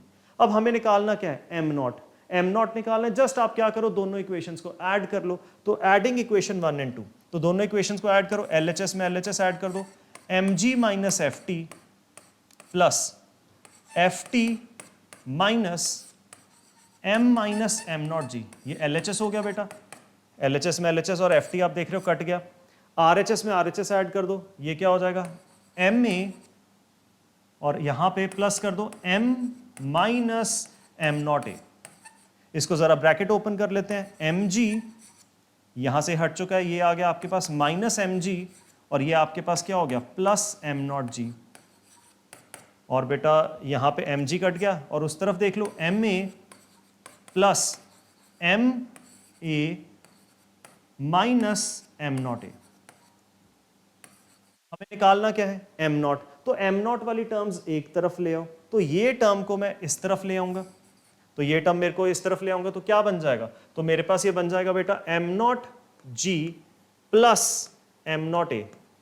और राइट साइड पे आप देख सकते हो, राइट साइड पे अपने पास क्या बन रहा है, राइट साइड पे अपने पास बन रहा है 2 एम ए। सो यहां से एम नॉट किसके बराबर आ गया, एम नॉट बराबर आ गया 2 एम ए अपॉन यहां से जी प्लस ए नीचे आ गया। सो ये एम नॉट की वैल्यू आ गई, कितना मास हमने रिमूव किया था। तो ऑप्शन चेक कर लेते हैं, ऑप्शन अपने पास क्या बन गया, third option is the answer. चलिए नेक्स्ट क्वेश्चन देखते हैं। नेक्स्ट क्वेश्चन लिफ्टमैन प्रॉब्लम से है। Liftman problem, a person of mass 50 kg stands on a weighing scale in a lift. If the lift is descending downward with acceleration 9 meter per second square, then reading of weighing scale. तो हमारे पास आपको याद है बेटा, ये lift है, weighing scale है, weighing scale पे पर्सन खड़ा है, तो पर्सन को नॉर्मल रिएक्शन ऊपर लगेगा, पर्सन का वेट कहाँ होगा, mg नीचे की तरफ को होगा, लिफ्ट नीचे की तरफ को एक्सेलरेट कर रही है, तो पर्सन के एफबीटी के अकॉर्डिंगली इक्वेशन बनाएं। आपको लिफ्ट नीचे एक्सेलरेटेड दिख रही है, तो पर्सन भी नीचे एक्सेलरेटेड होता ही दिख रहा है, तो इक्वेशन क्या बनेगी, mg minus N is equals to M A, M G minus N is equals to M A. तो यहां से n किसके बराबर आ गया, n बराबर आ गया एम जी माइनस ए। ये मैंने क्या निकाला है, ये मैंने निकाला है बेटा नॉर्मल रिएक्शन जो पर्सन पे लगा। जितना पर्सन पे नॉर्मल रिएक्शन ऊपर को लगा, उतना ही नॉर्मल रिएक्शन इस वेइंग स्केल पे नीचे को लगा। और वेइंग स्केल आपको पता है बेटा क्या मेजर करता है, कितना उसके ऊपर कांटेक्ट फोर्स लगा। वेइंग स्केल ऑलवेज मेजर्स कितना कांटेक्ट फोर्स लगा। तो मैंने क्या किया, मुझे निकालना तो जो पर्सन पे नीचे लगा नॉर्मल वो है, बट हम एफबीटी किसका बना सकते हैं, पर्सन का। तो हम पर्सन का क्या निकाल सकते हैं, पर्सन पे कितना नॉर्मल रिएक्शन लगा, तो पर्सन पे इतना नॉर्मल रिएक्शन लगा, वैल्यूज पुट कर दें बेटा। तो हमारे पास मास कितना है 50 kg, और g को 10 मान लो, तो 10 माइनस एक्सेलरेशन कितनी है 9, so this will come out to be normal reaction हमारे पास कितना आ जाएगा 50, नॉर्मल रिएक्शन हमारे पास कितना आ जाएगा 50। अब कभी कभी ऑप्शंस में जब वेइंग स्केल की रीडिंग पूछी जाती है तो जो वेइंग स्केल की रीडिंग मेजर तो वेइंग स्केल क्या करता है नॉर्मल रिएक्शन, बट ऑप्शंस में आंसर मास की टर्म्स में केजीज में दिया होता है, ठीक है, मास की टर्म्स में केजीज में दिया होता है, तो ये आपके पास 50 न्यूटन आ गया नॉर्मल रिएक्शन, तो फोर्स को मास से अगर आप एक्सेलरेशन से डिवाइड कर दो तो मास की टर्म्स में आंसर आ जाएगा, तो इसको जी से डिवाइड कर दो, तो जी से डिवाइड कर दो मतलब 10 से डिवाइड कर दो, तो आंसर आपके पास कितना हो जाएगा 5 kg। तो हमारे पास ये चलता है ऐसा कि जो नॉर्मल रिएक्शन मेजर तो नॉर्मल रिएक्शन करता है तो answer should be 50 Newton, but जो आपने वेइंग स्केल पे खड़े होकर देखा ही होगा, वेइंग स्केल तो केजीज में बताता है, तो वो कैलिब्रेशन होती है कि 50 न्यूटन फोर्स आई थी, मेजर उसने 50 न्यूटन ही किया है, बट रिपोर्ट जो उसके ऊपर रिफ्लेक्ट होती है रीडिंग वो केजीज में होती है, तो इसको बस जी से क्या कर दिया करो डिवाइड कर दिया करो, तो 50 को 10 से डिवाइड के आंसर क्या आ गया 5 kg। चलिए नेक्स्ट क्वेश्चन देखते हैं बच्चा। नेक्स्ट क्वेश्चन हमारे पास अगेन अगर आप देखो टॉपिक एफबीडी ही चल रहा है, फ्री बॉडी डायग्राम्स हम बनाते जा रहे हैं, और पहले हम फ्री बॉडी डायग्राम में पिछले क्वेश्चन में हम लेके आए हैं लिफ्टमैन प्रॉब्लम, उससे पहले कनेक्टेड मोशन थे जिसमें हम कॉन्टैक्ट फोर्सेस निकाल रहे थे या टेंशन निकाल रहे थे। सिमिलरली अब हमारे पास जो कॉन्सेप्ट आ गया ये हमारे पास पुली के केसेस आ गए, तो पुली के केसेस हमारे पास आ गए। अब इसमें बेसिक कॉन्सेप्ट से ही चल लेते हैं, ठीक है। तो हमारे पास यहाँ पे हम पुली के केस में हमें क्या निकालना है, टेंशन निकालनी है ए और बी वाले थ्रेड के बीच में, तो ए और बी के बीच में ये जो थ्रेड है ए बी थ्रेड में हमें क्या निकालनी है, टेंशन निकालनी है। तो टेंशन अब हम क्या करेंगे, यहाँ पे दो ऑप्शन है, या तो तीनों का एफबीडी बना लो, ठीक है, तीनों का एफबीडी बना के 3 इक्वेशंस बना लो, या आपने पुली एटवुड मशीन का अगर रिजल्ट याद है आपको तो पहले आप पुली एटवुड मशीन के रिजल्ट से एक्सेलरेशन निकाल सकते हो, तो दो मेथड्स हैं, तो we are going with the longer one, तो हम तीनों का एफबीडी बना लेते हैं। लो जी, जब तक हमारे पास ये वाला थ्रेड है, इस थ्रेड में हम टेंशन मान लेते हैं टी डैश, और जब थ्रेड चेंज हो जाए, जैसे ये दूसरा थ्रेड है, ये पूरा एक ही थ्रेड है, इस पूरे थ्रेड में टेंशन हम क्या असाइन कर रहे हैं, टी डैश। नीचे वाला जो थ्रेड है इसमें हमने टेंशन क्या असाइन कर दी, टी। अब हम क्या करेंगे, हमें निकालनी है टी, तो हमें 3 ब्लॉक्स है, तीनों ब्लॉक्स के क्या बना लेते हैं, एफबीडी बना लेते हैं।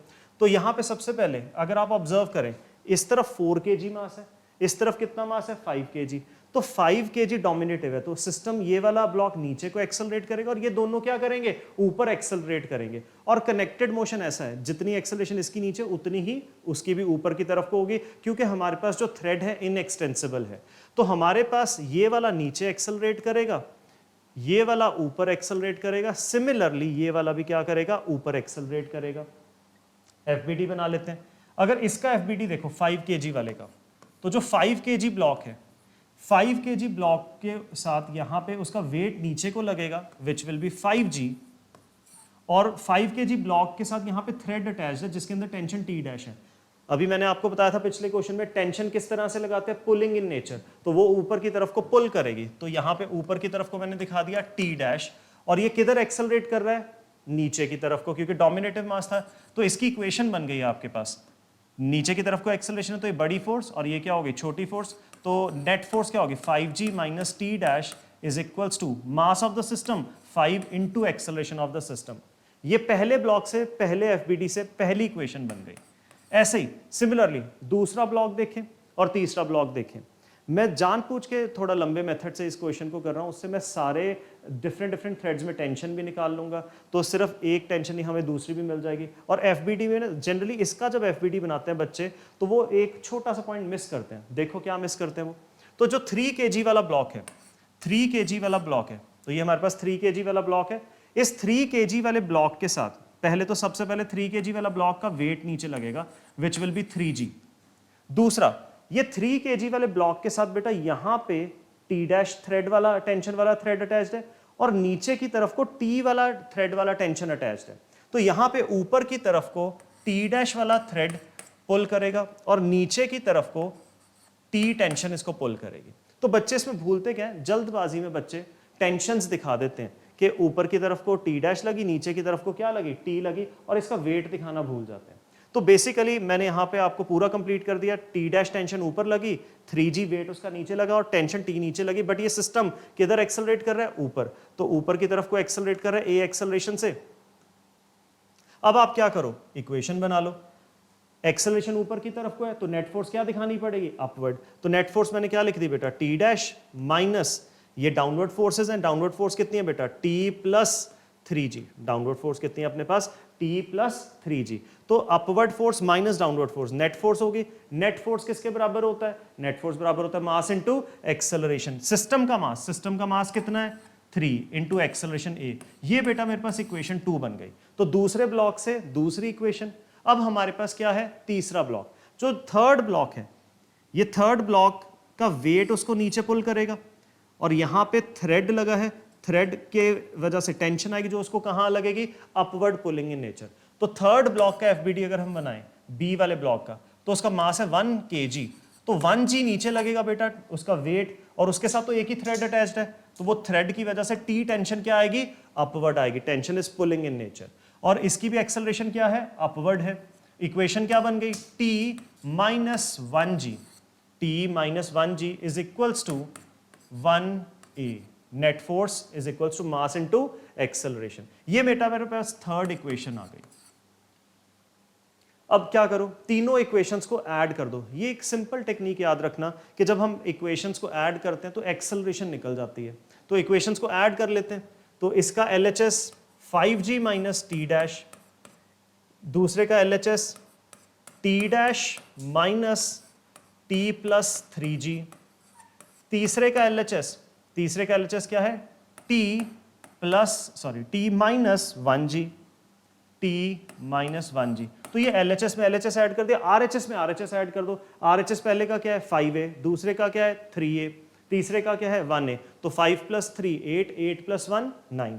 तो राइट साइड पे अपने पास क्या आ गया 9a। तो इसको जरा सॉल्व कर लो। ऐड करने का फायदा क्या होता है वो आपको देखेगा, ये टी डैश कट जाता है, टी डैश कट गया, और सिमिलरली आप देखो बेटा टी भी कट गया, ये टी भी कट गया। अब बचा क्या, 5g minus 3g, 2g minus g, 2g minus G क्या हो गया आपके पास, g हो गया। तो g is equals to 9a। तो एक्सेलरेशन कितनी आ गई, g बाय 9। तो सबसे पहले तो बेटा आपको एक्सेलरेशन मिल गई g बाय 9। अब वो आपसे अगर पूछे t, तो इसको एक्सेलरेशन को इक्वेशन 3 में पुट कर दो। अगर वो आपसे पूछे टी डैश ऊपर वाले थ्रेड में बताओ, तो आप इसको इक्वेशन 1 में पुट कर दो। इक्वेशन 1 में पुट करोगे टी डैश निकल जाएगा, इक्वेशन 3 में पुट करोगे तो क्या निकल जाएगा, टी। अब हमें टी निकालना है तो इक्वेशन 3 में पुट कर देते हैं, T minus 1g is equals to 1a। Acceleration कितनी है, g बाय 9। तो ये बेटा g उधर जाके ऐड होगा, तो g plus g by 9, g plus g by 9 that will become 10g by 9। तो देखो ऑप्शन में है कि नहीं 10g बाय 9, बिल्कुल है ऑप्शन में। Fourth option is the correct option. तो let's move to the next question. देखिए नेक्स्ट क्वेश्चन, अब हम और टॉपिक इवॉल्व हो गया हमारा एफबीडीज में। अब हम स्प्रिंग को भी ले आए, तो स्प्रिंग टॉपिक को अब हम ले आए हैं यहाँ पे। स्प्रिंग टॉपिक में मैं आपको इस क्वेश्चन के लिए हिंट पहले क्या दे देता हूँ, याद करो। अगर एक स्प्रिंग कंप्रेस्ड है, तो ये कंप्रेस्ड स्प्रिंग है, इसके अराउंड मानो 2 ब्लॉक्स हैं। तो 2 जो ब्लॉक्स हैं स्प्रिंग के अराउंड, तो वो स्प्रिंग अगर कंप्रेस्ड है तो वो दोनों को धक्का देगा। तो कंप्रेस्ड स्प्रिंग जो फोर्स लगाता है वो पुशिंग इन नेचर होती है, क्योंकि उसने खुलना है तो वो उसको धक्का देगा। वेयर एज अगर एक एक्सपैंड करो स्प्रिंग, अब ये दोनों ब्लॉक्स के साथ जोड़ दो, तो एक्सपेंडेड स्प्रिंग क्या करेगा, उनको पुल बैक करेगा। तो एक्सपेंडेड स्प्रिंग पुल करता है और कंप्रेस्ड स्प्रिंग पुश करता है, और रिलैक्स स्प्रिंग वो फोर्स नहीं लगाता। ठीक है जी। तो कंप्रेस स्प्रिंग ने पुश करना है, एक्सपेंडेड स्प्रिंग ने पुल करना है। तो सबसे पहले इस क्वेश्चन को पढ़ते हैं। 2 ब्लॉक्स हैं हमारे पास ए एंड बी, जिनका मास क्या है 4 kg एंड 6 kg। इनको हमने कनेक्ट किया है एक स्प्रिंग के साथ as shown in the figure. When the 2 blocks are released, अब हमने इन ब्लॉक्स को रिलीज किया। जैसे ही हमने इन ब्लॉक्स को रिलीज किया, उस मूवमेंट पे अब रिलीज करेंगे। आपको पता है स्प्रिंग जो होगा अगर एक्सपेंडेड है तो थोड़ा कंप्रेस होगा, कंप्रेस्ड है तो एक्सपैंड होगा, रिलैक्स था तो रिलैक्स रहेगा। तो बेसिकली हमारे पास यहाँ पे उसने वर्ड ऑब्जर्व करें, इनिशियल एक्सेलरेशन दिया। जैसे ही रिलीज किया उस टाइम पे एक्सेलरेशन इसकी कितनी है 1.5। अब इसने इनिशियल एक्सेलरेशन वर्ड क्यों बोला, इसने इनिशियल एक्सेलरेशन इसलिए बोला क्योंकि मान लो स्प्रिंग इनिशियली कंप्रेस्ड है, तो स्प्रिंग खुलेगा, तो स्प्रिंग की लेंथ चेंज होगी, स्प्रिंग की लेंथ चेंज होगी तो स्प्रिंग फोर्स चेंज होगी, स्प्रिंग फोर्स चेंज होगी तो एक्सेलरेशन क्या होगा, चेंज होगा। तो इसलिए इसने हमें यहाँ पे वर्ड बेटा मेंशन करके दिया है, initial acceleration of block B कितनी है, 1.5 मीटर पर सेकेंड स्क्वायर। और उसने हमें क्या पूछा है, उसी टाइम पे ए की एक्सेलरेशन निकाल के दो। तो अब आपने क्या करना है, आपने यहां पे दोनों ब्लॉक्स के एफबीडी बनाने, पहले बी ब्लॉक की इंफॉर्मेशन दी है तो बी ब्लॉक का एफबीडी बनाएंगे। जैसे पिछले क्वेश्चन में क्या होता था कि जहां पे थ्रेड होता था तो थ्रेड क्या अप्लाई करता था, टेंशन। ऐसे ही जहां पे स्प्रिंग होता है, स्प्रिंग क्या अप्लाई करता है, स्प्रिंग फोर्स। तो हमारे पास ब्लॉक बी का एफबीडी बनाते हैं पहले। तो जो ब्लॉक बी है बेटा, ये रहा ब्लॉक बी। ब्लॉक बी की एक्सेलरेशन हमें कितनी दी है, 1.5 metre per second square towards left. तो एक्सेलरेशन अगर टूवर्ड्स लेफ्ट है, एक्सेलरेशन अगर टूवर्ड्स लेफ्ट है तो नेट फोर्स भी टूवर्ड्स लेफ्ट होगी। तो आपको पता ही है बेटा, नेट फोर्स किसके बराबर होता है, नेट फोर्स बराबर होता है mass of the system into acceleration of the system. तो इस ब्लॉक बी पे जो नेट फोर्स है, नेट फोर्स लेफ्ट की तरफ को आएगी और कितनी आएगी, आंसर इज मास किसका है 6, एक्सेलरेशन इसकी हमें दी है 1.5, तो 1.5 इंटू 6 कितना हो जाएगा 9 न्यूटन। तो this is the net force, ये नेट फोर्स है ब्लॉक बी पे जो किस तरफ को लग रही है, लेफ्ट की तरफ को लग रही है। तो नेट फोर्स लेफ्ट की तरफ को लग रही है। तो आप बताओ ब्लॉक बी पे फोर्सेस लग कौन कौन सी रही होगी, क्या मैं इसको पुल या पुश कर रहा हूं, एक्सटर्नल फोर्स तो कोई दिखाई नहीं हुई इसमें, हमने तो रिलीज कर दिया तो हम तो इन्वॉल्व ही नहीं है, तो एक्सटर्नल फोर्स इन्वॉल्व नहीं है। तो इसके साथ क्या अटैच्ड है, इसके साथ स्प्रिंग अटैच्ड है। मैंने आपको बताया था जहां स्प्रिंग आएगा वहां पे क्या आएगी, स्प्रिंग फोर्स। तो इसके ऊपर स्प्रिंग फोर्स लग सकती है। नॉर्मल और एमजी आपको पता है वाई डायरेक्शन में बैलेंस कर रहे होंगे, एक्सेलरेशन एक्स में, तो एक्स वाली फोर्सेज डिस्कस करेंगे। तो एक्स में मुझे तो सिर्फ इसके साथ एक स्प्रिंग लगा हुआ दिख रहा है, तो इसका मतलब इसके ऊपर सिर्फ स्प्रिंग फोर्स ही आ सकती है, कोई और फोर्स आ ही नहीं सकती। तो इसका मतलब ये जो ब्लॉक बी है, इसके ऊपर जो नेट फोर्स 9 न्यूटन हमने निकाली है, ये एक्चुअली नेट फोर्स ही कौन सी फोर्स है, स्प्रिंग फोर्स है। तो ये जो स्प्रिंग है, ये स्प्रिंग इसके ऊपर क्या लगा रहा होगा, ये फोर्स लगा रहा होगा 9 न्यूटन, क्योंकि और कोई फोर्स है नहीं, तो स्प्रिंग फोर्स को क्या बनना पड़ा, नेट फोर्स बनना पड़ा। अब ये जो नेट फोर्स है लेफ्ट की तरफ को आ रही थी, तो इसका मतलब ये जो स्प्रिंग है, इसने स्प्रिंग फोर्स लेफ्ट की तरफ को लगाई होगी। तो स्प्रिंग इसको बताओ बेटा, पुल कर रहा है कि पुश कर रहा है, तो आंसर इज पुल कर रहा है। कौन सा स्प्रिंग पुल करता है, एक्सपेंडेड स्प्रिंग कि compress spring, compress spring push करता है, एक्सपेंडेड स्प्रिंग पुल करता है। तो इसका मतलब ये स्प्रिंग ओरिजिनली रेस्ट पे नहीं था जब हमने रिलीज किया, क्योंकि ये पुल कर रहा है, तो इसका मतलब इनिशियली एक्सपेंडेड था, तब हमने इसको क्या किया, रिलीज किया। तो इसको हमने रिलीज किया, एक्सपेंडेड स्प्रिंग था, तो इसलिए हमें याद रखना अब ये स्प्रिंग क्या था, एक्सपेंडेड था। तो इसके ऊपर फोर्स तो इसने इधर को लगा ली। अब ब्लॉक ए का एफबीडी, क्योंकि हमें एक्सेलरेशन ब्लॉक ए की निकालनी है, तो ये जो ब्लॉक ए है, ब्लॉक ए के ऊपर नॉर्मल एमजी बैलेंस हो गए, ब्लॉक ए के साथ क्या अटैच्ड है, स्प्रिंग अटैच्ड है, तो स्प्रिंग क्या लगाएगा, स्प्रिंग फोर्स। स्प्रिंग क्या है, एक्सपेंडेड, एक्सपेंडेड स्प्रिंग इसको क्या करेगा, पुल करेगा, तो इसके ऊपर स्प्रिंग फोर्स क्या लगेगी, लेफ्ट की तरफ को लगेगी। इसका मास हमारे पास कितना है, 4 kg गिवन है। तो ब्लॉक ए जो है, ब्लॉक ए को स्प्रिंग फोर्स लगेगी इस तरफ को, क्योंकि स्प्रिंग एक्सपेंडेड है, पुल करेगा। तो ये जो ब्लॉक ए है, इसके ऊपर कोई और फोर्स एक्स डायरेक्शन में तो आ नहीं रही, तो इसका मतलब ब्लॉक ए एक्सेलरेट करेगा राइट की तरफ को, नेट फोर्स ये स्प्रिंग फोर्स ही बन गई। तो ये जो ब्लॉक है 4 kg वाला, इसके ऊपर नेट फोर्स क्या है, स्प्रिंग फोर्स, नेट फोर्स क्या होगी, मास इनटू एक्सेलरेशन, नेट फोर्स होगी मास इनटू एक्सेलरेशन। तो ये नेट फोर्स स्प्रिंग फोर्स है, स्प्रिंग फोर्स की वैल्यू 9 निकाल ली थी, तो एक्सेलरेशन हमारे पास कितनी आएगी, 9/4 मीटर पर सेकेंड स्क्वायर। और ये किस डायरेक्शन में आ रही है, ये आ रही है टूवर्ड्स राइट। तो चेक करो, 9/4 will become 2.25 metre per second square, तो टूवर्ड्स राइट। और ये क्वेश्चन एक अच्छा क्वेश्चन है स्प्रिंग टॉपिक से, और ऐसा क्वेश्चन पूछा जाना चाहिए कॉम्पिटिटिव एग्जाम में। चलिए बेटा, तो स्प्रिंग टॉपिक पे ही कुछ और क्वेश्चन को भी हम एक बार चेक करते हैं। नेक्स्ट क्वेश्चन, ये अच्छा क्वेश्चन है। नेक्स्ट क्वेश्चन में देखिए आप, एक ब्लॉक है, टाइड है विद 2 स्प्रिंग्स इन इक्विलिब्रियम। तो ये आपको ब्लॉक दिख रहा है, ये जो ब्लॉक है ऊपर और नीचे इसके साथ स्प्रिंग लगा है, इसको हमने टाई किया हुआ है। तो आप खुद सोचो, ये जो ब्लॉक था, मान लो अभी स्प्रिंग्स अटैच नहीं है, तो ब्लॉक का वेट उसको नीचे खींचेगा, तो नीचे वाले स्प्रिंग को वो दबाएगा, तो नीचे वाला स्प्रिंग क्या होगा, कंप्रेस्ड। और ऊपर वाला स्प्रिंग अगर अटैच हो गया हो तो ऊपर वाला स्प्रिंग क्या हो गया होगा, एक्सपैंड हो गया होगा, क्योंकि ब्लॉक के वेट की वजह से वो नीचे आएगा। जैसे ही नीचे आएगा ब्लॉक तो नीचे वाला स्प्रिंग दबेगा, ऊपर वाला स्प्रिंग क्या होगा, एक्सपैंड होगा। तो हमारे पास ये जो ब्लॉक है, ये जो ब्लॉक है, इसके वेट की वजह से नीचे वाला स्प्रिंग थोड़ा कंप्रेस हो गया, ऊपर वाला स्प्रिंग थोड़ा एक्सपैंड हो गया। तो इसको keep this thing in mind. तो after equilibrium has been achieved, तो मैं ये बोलूंगा इस ब्लॉक का वेट जो है, ये ब्लॉक का जो वेट है, मान लीजिए ब्लॉक का मास कितना है, m, गिवन तो है नहीं मास, तो अपनी तरफ से m मान लेते हैं, तो mg इसका नीचे लगेगा। अब ये जो स्प्रिंग है इसके साथ ऊपर स्प्रिंग अटैच्ड है, स्प्रिंग ने स्प्रिंग फोर्स लगानी है, तो ये जो स्प्रिंग है ये क्या था, एक्सपेंडेड। एक्सपेंडेड स्प्रिंग क्या करता है, पुल के पुश, आंसर इज पुल करता है। तो ऊपर की तरफ को यहां पे ऐसे क्या आएगी, स्प्रिंग फोर्स आएगी। तो ये 1 नंबर स्प्रिंग, ये 2 नंबर स्प्रिंग, तो स्प्रिंग फोर्स 1 नंबर ने ऊपर की तरफ को लगाई, बट नीचे वाला जो स्प्रिंग है वो क्या है, कंप्रेस्ड। तो ये कंप्रेस्ड है, कंप्रेस स्प्रिंग इस ब्लॉक को क्या करेगा, पुश करेगा। तो पुश करेगा तो फोर्स कहां लगेगी, ऊपर की तरफ को।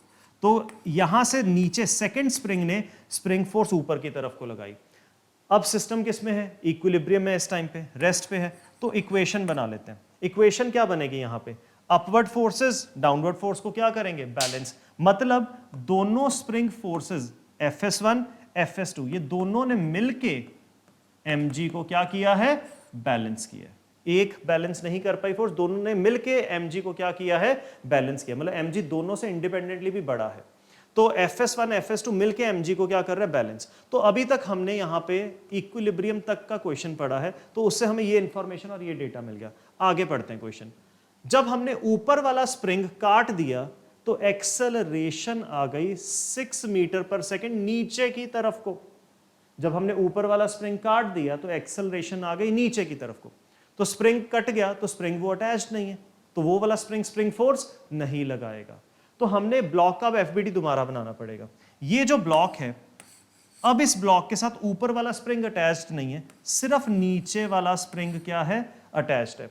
The moment when we cut, जब हमने ऊपर वाला स्प्रिंग काट दिया तो अब उसका अटैचमेंट नहीं रहेगा इसके साथ, तो वो फोर्स नहीं लगा पाएगा। तो अब मुझे Fs1 इसके ऊपर अप्लाई होती हुई नहीं दिखानी। तो क्या होगा इस पे apply, just when spring is cut, हम उसी टाइम की बात कर रहे हैं। इसका वेट mg नीचे लग रहा है बेटा, और स्प्रिंग, नीचे वाला स्प्रिंग तो वैसे का वैसा इंटैक्ट है, तो नीचे वाला स्प्रिंग इसको पुश कर ही रहा होगा, तो Fs2 ऊपर की तरफ को लग रहा है।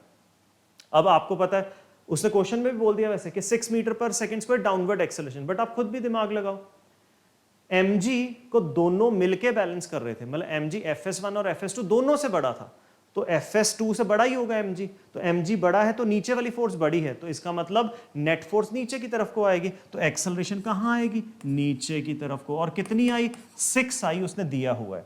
तो इक्वेशन बना लो बेटा, mg minus Fs2 is equals to mass of the system into acceleration which is 6m.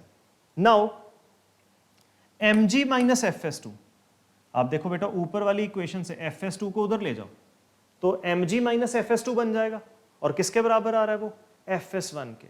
तो mg माइनस Fs2 किसके बराबर आया, Fs1 के। तो mg माइनस Fs2 को मैंने ऊपर वाली इक्वेशन से क्या लिख लिया, Fs1। तो Fs1 किसके बराबर आ गया, 6m के।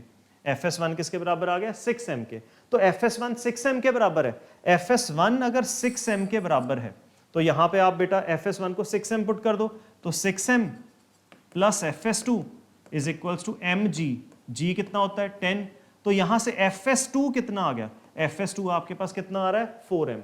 तो keep this thing in mind, Fs2 की वैल्यू कितनी आ गई है, 4m आ गई है। तो यहां से हम लिख भी देते हैं Fs2 की वैल्यू हमने निकाल ली है विच इज 4m।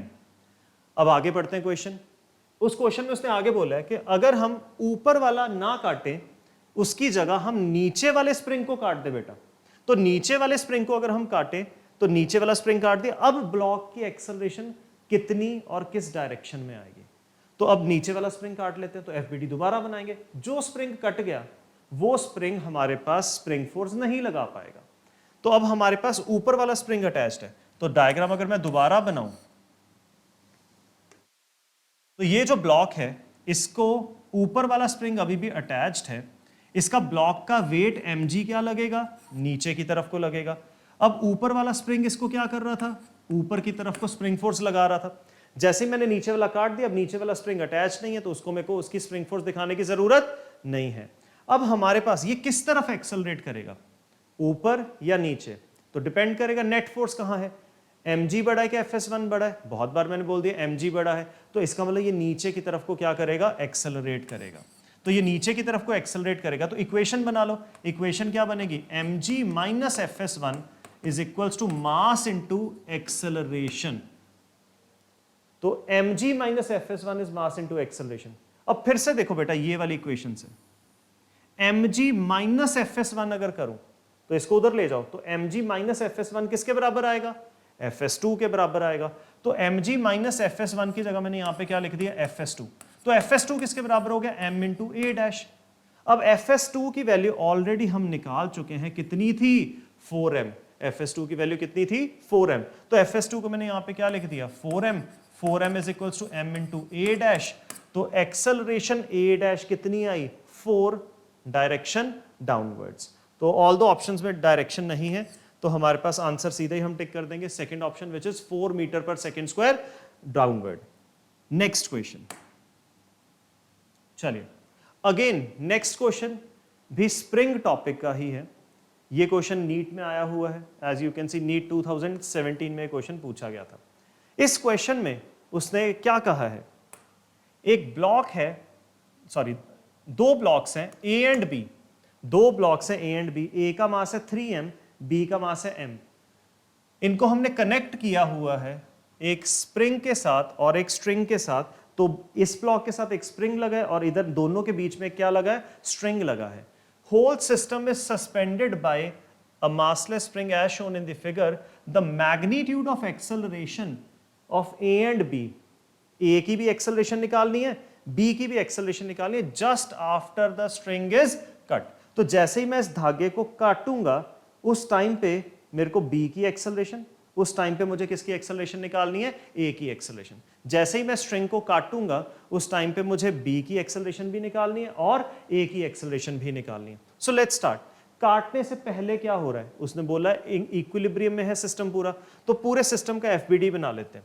ये जो हमारे पास देखो पूरा सिस्टम, इसको मान लो ये जो पूरा सिस्टम है, पूरे सिस्टम का मास 4 mg नीचे की तरफ को लगेगा। पूरे सिस्टम का मास 4 mg नीचे की तरफ को लग रहा है, इसको एक ही सिस्टम मान लो ना, ब्लॉक्स को दोनों को, तो नीचे की तरफ को लगेगा। और इसके साथ ऊपर स्प्रिंग जो अटैच्ड है, तो स्प्रिंग फोर्स कहां पे लगेगी, ऊपर की तरफ को लगेगी। तो स्प्रिंग फोर्स ने, अब सिस्टम इक्विलिब्रियम में, तो यहां से बेटा मुझे जल्दी से क्या मिल गई, स्प्रिंग फोर्स मिल गई, which is coming out to be 4 mg। तो अभी जब ये पूरा सिस्टम मैंने हैंग किया हुआ है, तो स्प्रिंग फोर्स ने ऑब्वियसली दोनों के मासेस के वेट को क्या किया हुआ है, बैलेंस किया हुआ है। तो स्प्रिंग फोर्स किसके बराबर आ गई, 4 mg। ये कब, जब स्प्रिंग एक्सपैंडेड है। तो जब वेट लगा नीचे की तरफ को, स्प्रिंग एक्सपैंड हो गया इक्विलिब्रियम के टाइम पे, जितना अब देखो स्प्रिंग एक्सपैंडेड है, उतनी एक्सपेंशन के अकॉर्डिंगली कितनी स्प्रिंग फोर्स बन गई है, 4 mg बन गई है। नाउ जैसे ही हम धागा काट देंगे, जैसे स्ट्रिंग को काट देंगे, उसके बाद हमें एक्सेलरेशंस निकालनी है।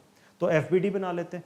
ये धागा मैंने काट दिया, ये धागा मैंने काट दिया, तो जैसे ही धागा कट गया, जैसे पिछले क्वेश्चन में स्प्रिंग काटा था तो स्प्रिंग फोर्स हटा दी थी मैंने एफबीडी में से।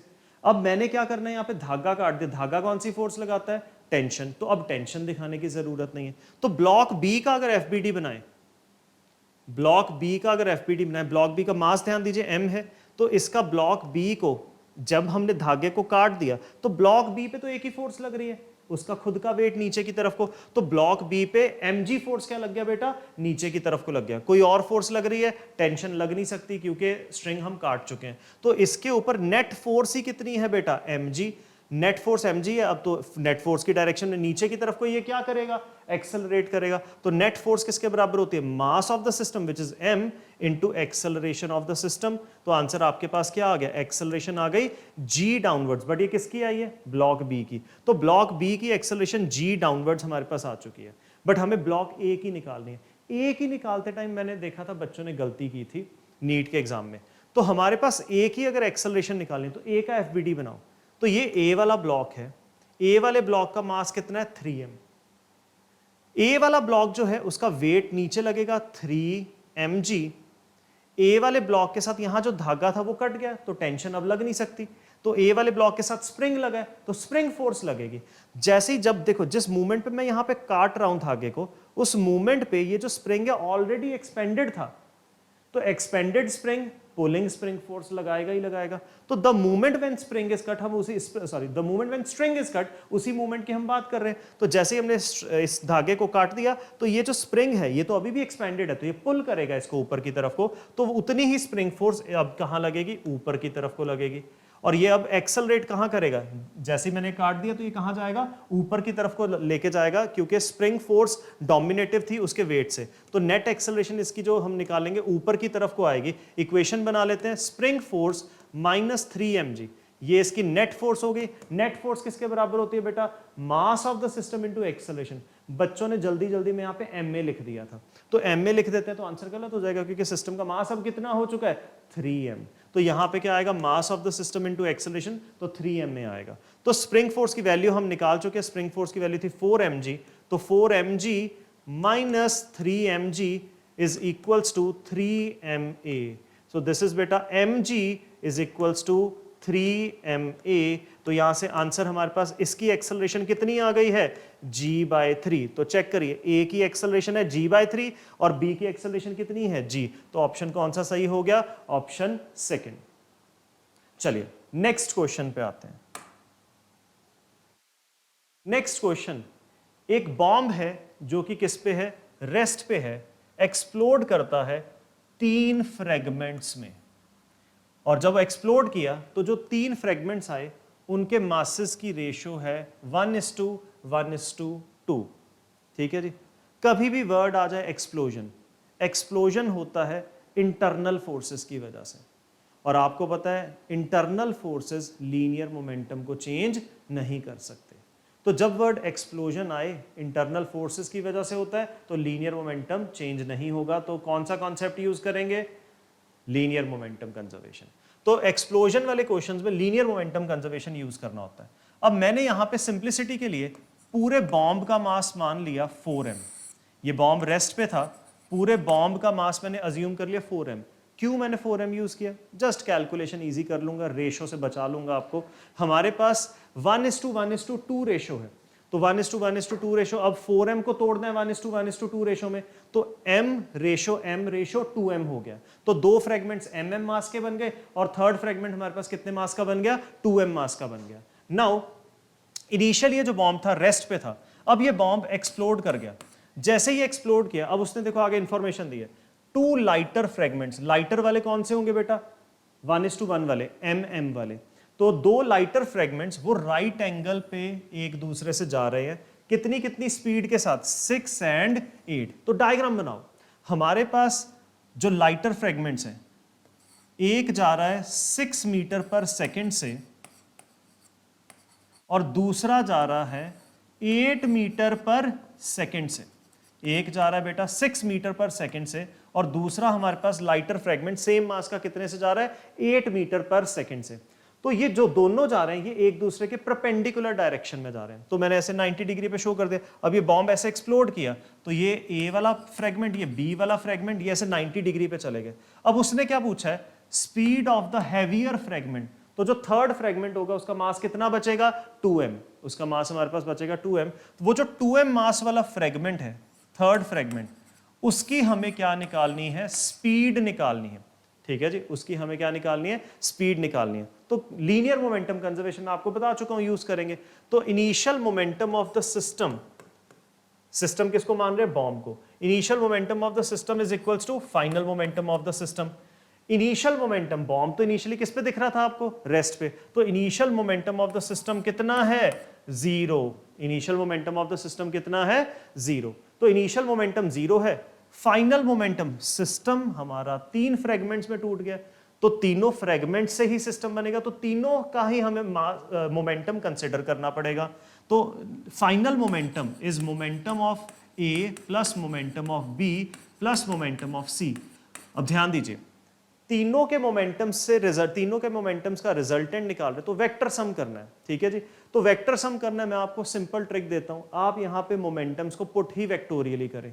मास इंटू वेलोसिटी जब करते हो तो मोमेंटम का मैग्नीट्यूड आता है, तो आप साथ में डायरेक्शन भी पुट कर दीजिए। जैसे देखो m/6 हमारे पास a वाले फ्रेगमेंट का क्या है, मोमेंटम है। m/6 a वाले फ्रेगमेंट का मोमेंटम है। अब ये मोमेंटम का मैग्नीट्यूड हो गया एक्चुअली, इसके साथ डायरेक्शन लगा दो i कैप, तो वो पूरा मोमेंटम वेक्टर ही बन गया। तो a का मोमेंटम मैंने कितना लिख दिया, 6m into basically i cap, direction लगा दी। सिमिलरली b का मोमेंटम क्या पुट करोगे, मास कितना है m, वेलोसिटी कितनी है, वेलोसिटी आपके पास है 8 और डायरेक्शन क्या बन गई, j कैप। तो बेसिकली मोमेंटम यहां पे पुट करो, वेक्टोरियली ही पुट कर दो, ये ट्रिक से क्वेश्चन बहुत इजीली सॉल्व होता है। और जो चीज आप निकाल रहे हो, आप c का मोमेंटम आप पुट कर ही नहीं सकते क्योंकि c की वेलोसिटी आपको पता ही नहीं है, तो इसलिए c का जो मोमेंटम है उसको मैंने क्या लिख दिया, मास 2m into velocity v vector. अब यहां से हम ये वेलोसिटी v वेक्टर निकाल लेते तो देखो कितना इजी हो गया, 2m v vector is equals to, ये मेरे पास इधर ले आओगे तो क्या बनेगा, -6m i cap -8m j cap. तो बेटा m से m कट गया, 2 से डिवाइड कर दो इक्वेशन को, तो वेलोसिटी कितनी आ गई c की, वेलोसिटी आ गई -3i कैप -4 j कैप। तो वेलोसिटी निकाल दी मैंने c वाले फ्रेगमेंट की। हमसे क्या पूछा है, स्पीड, तो वेलोसिटी का मैग्नीट्यूड निकाल लो। तो वेलोसिटी का मैग्नीट्यूड कितना आएगा, वेलोसिटी का मैग्नीट्यूड आएगा √3² + 4²। तो answer will be, speed will be 5 metre per second. देखो जल्दी से, ऐसा ऑप्शन है, बिल्कुल second option is the answer. Next question, चलिए लीनियर मोमेंटम कंजर्वेशन का क्वेश्चन हो गया। तो आप देखो टॉपिक्स हमारे कौन कौन से कवर हो गए हैं। हमने सबसे पहले सेकंड लॉ के केसेस किए, F is equals to dp/dt, और उसी में हमने इंपल्स टॉपिक को इंक्लूड किया। Then we jumped into FBD, connected motions हमने किए, और उसके बाद हमने जंप किया पुली एटवुड मशीन में, उसके बाद हमने जंप किया वो जो लिफ्ट का एक्सेलरेशन वाला था, उसके बाद हमने आपको क्या करा दिया, कंजर्वेशन स्प्रिंग वाले केसेस करवाए, फिर कंजर्वेशन ऑफ लीनियर मोमेंटम। तो धीरे धीरे देखो आपके सारे टॉपिक्स भी हम इसके अंदर, थ्योरी वाले जो टॉपिक्स हैं वो भी बीच में क्वेश्चंस में डालते जा रहे हैं। अब हमारे पास नेक्स्ट जो टॉपिक है, उसका किस टॉपिक का ये क्वेश्चन है, ये हमारे पास है वेरिएबल मास सिस्टम का टॉपिक। इस क्वेश्चन को पहले पढ़ें, ये चैलेंजिंग क्वेश्चन है, अच्छे लेवल का क्वेश्चन है। जैसे पिछले साल नीट 2025 में हमारे पास देखा गया कि क्वेश्चंस का लेवल अच्छा, हाई लेवल भी आया था 2-3 क्वेश्चंस का, तो हमने भी आपके लिए वैसे ही क्वेश्चंस इंक्लूड किए हुए हैं साथ में कि इनकी भी आपकी प्रैक्टिस हो जाए। हमारे पास क्वेश्चन में पढ़ते हैं, एक 50 kg का ये ओपन बॉक्स है। तो ये 50 kg का ओपन बॉक्स है जो आपको ये ऐसे दिख रहा है। तो ये 50 kg का ओपन बॉक्स है जो कितनी स्पीड से चल रहा है, 10 मीटर पर सेकेंड से 50 kg का ब्लॉक ऐसे आगे की तरफ को मूव कर रहा है। फ्रिक्शनलेस सरफेस है, फ्रिक्शन इंक्लूड नहीं की हमने। इफ रेन फॉलिंग, रेन जो है, रेन इज फॉलिंग ऐसे, ये जो आपको डॉटेड लाइंस दिख रही है, दिस इज रेन। तो रेन जो है, रेन ऐसे फॉल कर रही है, रेन इस तरह से फॉल कर रही है, कितनी स्पीड पे, 10 स्पीड से 60 degree angle with the horizontal. तो यहां पे ये जो रेन ने एंगल बनाया है, स्पीड है 10 और एंगल कितना है, 60 डिग्री विद दी हॉरिजॉन्टल। अब उसने क्या बोला है, ये जो रेन जब आएगी यहाँ पे तो ये पानी भर जाएगा। उसने बोला है कि कितने रेट से भर रहा है, 100 ग्राम पर सेकेंड रेट से, मतलब 100 ग्राम पर सेकेंड ऐड होता जा रहा है बकेट के अंदर पानी। अब पूछा क्या है, what is the horizontal force required to keep the box moving at constant speed. अच्छा जी, तो ब्लॉक की स्पीड को कांस्टेंट रखना है, तो इसका मतलब ब्लॉक की स्पीड चेंज हो रही होगी किसी रीजन की वजह से।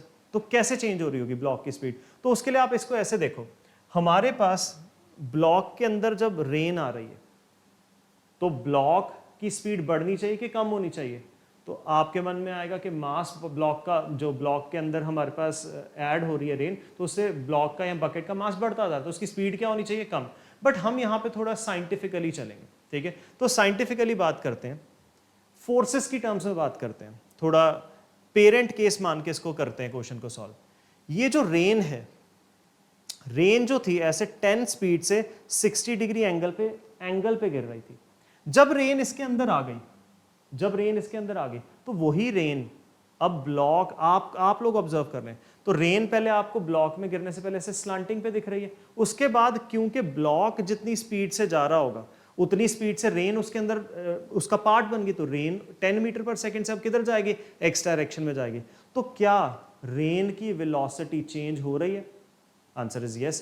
पहले रेन की वेलोसिटी 10 थी इस एंगल पे, अब रेन की वेलोसिटी जब वो बकेट के अंदर आ गई है तो 10 इस तरफ को हो गई है, तो रेन की वेलोसिटी बेटा चेंज हो गई है, ठीक है। अब रेन की वेलोसिटी चेंज हो गई है, इसका मतलब रेन का मोमेंटम चेंज हो गया। न्यूटन्स लॉ क्या कहता है, मोमेंटम को चेंज करने के लिए क्या चाहिए, फोर्स। तो इसका मतलब जब बेसिकली रेन इसके अंदर एंटर हुई है तो रेन को बकेट ने कांटेक्ट फोर्सेस लगाई होंगी, जिसने रेन का मोमेंटम क्या कर दिया, चेंज कर दिया। तो बकेट ने रेन पे फोर्स लगाई, तो एक्शन का रिएक्शन रेन की वजह से बकेट पे क्या लगेगी, फोर्स लगेगी। तो अब उसने क्वेश्चन में क्या पूछा है, कितनी फोर्स बकेट पे हम लगाएं एक्स्ट्रा कि उसकी बकेट की स्पीड चेंज ना हो। तो अभी मैंने बताया बकेट ने किस पे फोर्स लगाई, रेन पे, तो एक्शन का रिएक्शन रेन बकेट पे लगाएगी, जिसकी वजह से बकेट की स्पीड चेंज होगी। अब बकेट की स्पीड चेंज ना हो तो उस फोर्स को हमें बैलेंस करने के लिए हमें भी एक्सटर्नली उतनी ही फोर्स ऑपोजिट डायरेक्शन में लगानी पड़ेगी। तो इसलिए अब मुझे चाहिए क्या, मुझे बकेट पे कितनी फोर्स लगानी है, उसके लिए मुझे देखना पड़ेगा रेन ने बकेट पे कितनी लगाई। तो बकेट पे रेन ने कितनी लगाई, उसके लिए मुझे देखना पड़ेगा बकेट ने रेन पे कितनी लगाई।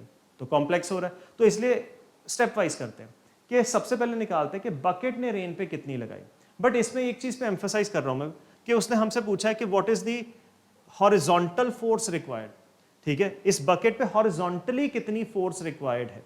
तो हॉरिजॉन्टली कितनी फोर्स रिक्वायर्ड है बकेट को कांस्टेंट वेलोसिटी से मूव करने के लिए। तो अब आप ध्यान दीजिए, मेरे को निकालना है रेन पे कितनी फोर्स लगी, बट मैं यहां पे निकालने लगा हूं रेन पे कितनी फोर्स एक्स डायरेक्शन में लगी। रेन पे कितनी फोर्स एक्स डायरेक्शन में लगी, क्यों, अभी आपको समझ आ जाएगा, ठीक है जी। तो रेन जो है, रेन आपको ऐसे 10 की स्पीड से एंगल पे just before entering the bucket 10 की स्पीड थी ऐसे 60 एंगल पे, तो ये 60 एंगल था। तो हमारे पास एक्स कंपोनेंट इसकी रेन की वेलोसिटी का कितना आएगा, रेन की वेलोसिटी का एक्स कंपोनेंट आएगा 10 cos 60, 10 cos 60, और डायरेक्शन क्या है, आई कैप। cos 60 कितना होता है, 1/2। सो बेसिकली ये हमारे पास कितना हो गया, 5 आई कैप। और दूसरा कंपोनेंट बेटा नीचे की तरफ को आएगा वाई डायरेक्शन में, जिसका मुझे क्वेश्चन में रिक्वायरमेंट नहीं है, अभी आगे चल के पता लगेगा क्यों। तो ये कंपोनेंट हो जाएगा 10 sin 60, और डायरेक्शन क्या है, माइनस जे कैप। डायरेक्शन क्या है, माइनस जे कैप। sin 60 कितना होता है, √3/2, तो 10 इंटू √3/2, तो 10 इंटू √3/2 कर दो तो 5√3, और बेटा डायरेक्शन क्या है, माइनस जे कैप। तो ये वाई डायरेक्शन में रेन की वेलोसिटी है just before entering the bucket.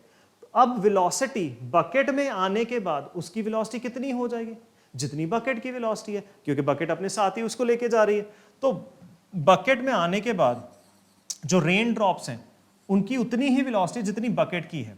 तो बकेट की वेलोसिटी कितनी है, 10 कांस्टेंट हमने रखनी है, तो 10 से ही चलाना पड़ेगा बकेट को। तो रेन की भी वेलोसिटी कितनी हो गई, एक्स डायरेक्शन में, सारी की सारी वेलोसिटी उसकी किस में आ रही है, एक्स डायरेक्शन में ही आ रही है। तो एक्स डायरेक्शन में ही आ रही है, और कितनी आ रही है, 10 आई कैप। वाई डायरेक्शन में उसकी वेलोसिटी नहीं आ रही, क्योंकि बकेट ही एक्स डायरेक्शन में जा रही है, तो वाई वाली वेलोसिटी क्या हो गई, वैसे ही जीरो हो गई। हमारे पास जो रेन है, रेन की क्या वेलोसिटी चेंज हो रही है, आंसर इज यस। रेन की वाई डायरेक्शन की वेलोसिटी भी चेंज हुई है, जो कि बता रही है वाई डायरेक्शन का भी मोमेंटम चेंज हुआ है। इसका मतलब वाई डायरेक्शन में रेन पे कोई ना कोई फोर्स लगनी चाहिए। सिमिलरली रेन की एक्स डायरेक्शन की वेलोसिटी भी चेंज हो रही है, इसका मतलब रेन के ऊपर एक्स डायरेक्शन में भी फोर्स लगी होगी, तभी तो रेन की एक्स डायरेक्शन का मोमेंटम और वेलोसिटी क्या हुआ है, चेंज हुआ है। नाउ आई एम इंटरेस्टेड कि रेन पे एक्स डायरेक्शन में कितनी फोर्स लगी, वाई में क्यों नहीं हूं, आगे चल के पता लगेगा। तो रेन पे एक्स डायरेक्शन में कितनी फोर्स लगी, उसको सॉल्व करने के लिए देखो मैं क्या करने लगा हूं। मान लो dt टाइम में dm मास एंटर कर रहा है, dt टाइम में dm मास क्या कर रहा है, एंटर कर रहा है। तो dt टाइम में dm मास इसके अंदर एंटर कर रहा है, तो इनिशियली उस dm मास का कितना मोमेंटम होगा, ठीक है। मैं रेन का मोमेंटम का चेंज निकालने लगा हूं एक्स डायरेक्शन में, रेन का मोमेंटम का चेंज निकालने लगा हूं एक्स डायरेक्शन में। तो फाइनल मोमेंटम क्या होगा, ठीक है, फाइनल मोमेंटम dm मास dt टाइम में एंटर कर गया, तो फाइनल मोमेंटम क्या होगा, mass into final velocity. Final velocity कितनी है, 10 आई कैप। ये है बेटा फाइनल मोमेंटम रेन का, माइनस क्या करना है, इनिशियल मोमेंटम रेन का। अब मैं मोमेंटम का चेंज सिर्फ एक्स डायरेक्शन का निकाल रहा हूं रेन का, क्योंकि मुझे सिर्फ ये निकालना है कि एक्स डायरेक्शन में रेन पे कितनी फोर्स लगी। तो फाइनल मोमेंटम हो गया dm into 10 I cap, initial momentum क्या हो गया, dm into 5 I cap, dm into 5 I cap. तो ये बेटा चेंज इन मोमेंटम आ गया। तो चेंज इन मोमेंटम क्या फोर्स होती है? Answer is no. ये चेंज इन मोमेंटम आया हमारे पास, बट हमें चाहिए फोर्स, तो rate of change of momentum चाहिए। तो इस पूरी इक्वेशन को मैंने किससे डिवाइड कर दिया? पूरी इक्वेशन को मैंने dt से क्या कर दिया? डिवाइड कर दिया। तो यहां पे बेटा dm बाई dt बन गया, ये है 10 आई कैप, कॉमन हो गया dm by dt, you can see by yourself. ये 5 I cap, 10 I cap minus 5 I cap, 10 I cap minus 5 I cap, this will be 5 I cap. Now ये है rate of change of momentum of rain of X direction. X direction में कितना उसका rate of change of momentum आया, तो ये x direction की force की वजह से ही आया होगा। तो ये मैंने निकाल दिया, रेन पे एक्स डायरेक्शन में कितनी फोर्स लगी होगी, रेन पे एक्स डायरेक्शन में कितनी फोर्स लगी होगी। तो रेन पे एक्स डायरेक्शन में इतनी फोर्स लगी। क्या हमें dm बाई dt की वैल्यू गिवन है? Answer is yes. कितनी गिवन है? 100 ग्राम पर सेकेंड। हमें dm बाई dt की वैल्यू कितनी गिवन है? 100 ग्राम पर सेकेंड। तो यहां पे पुट कर देते हैं बेटा। तो फोर्स एक्स डायरेक्शन में कितनी आ गई? 100 ग्राम पर सेकेंड है बेटा। तो 1000 से डिवाइड कर दिया मैंने, तो ये किस में हो गया? किलोग्राम पर सेकेंड में। और ये आपके पास कितना है? 5 आई कैप। तो this will come out to be, X direction में रेन पे फोर्स लगी 0.5 आई कैप।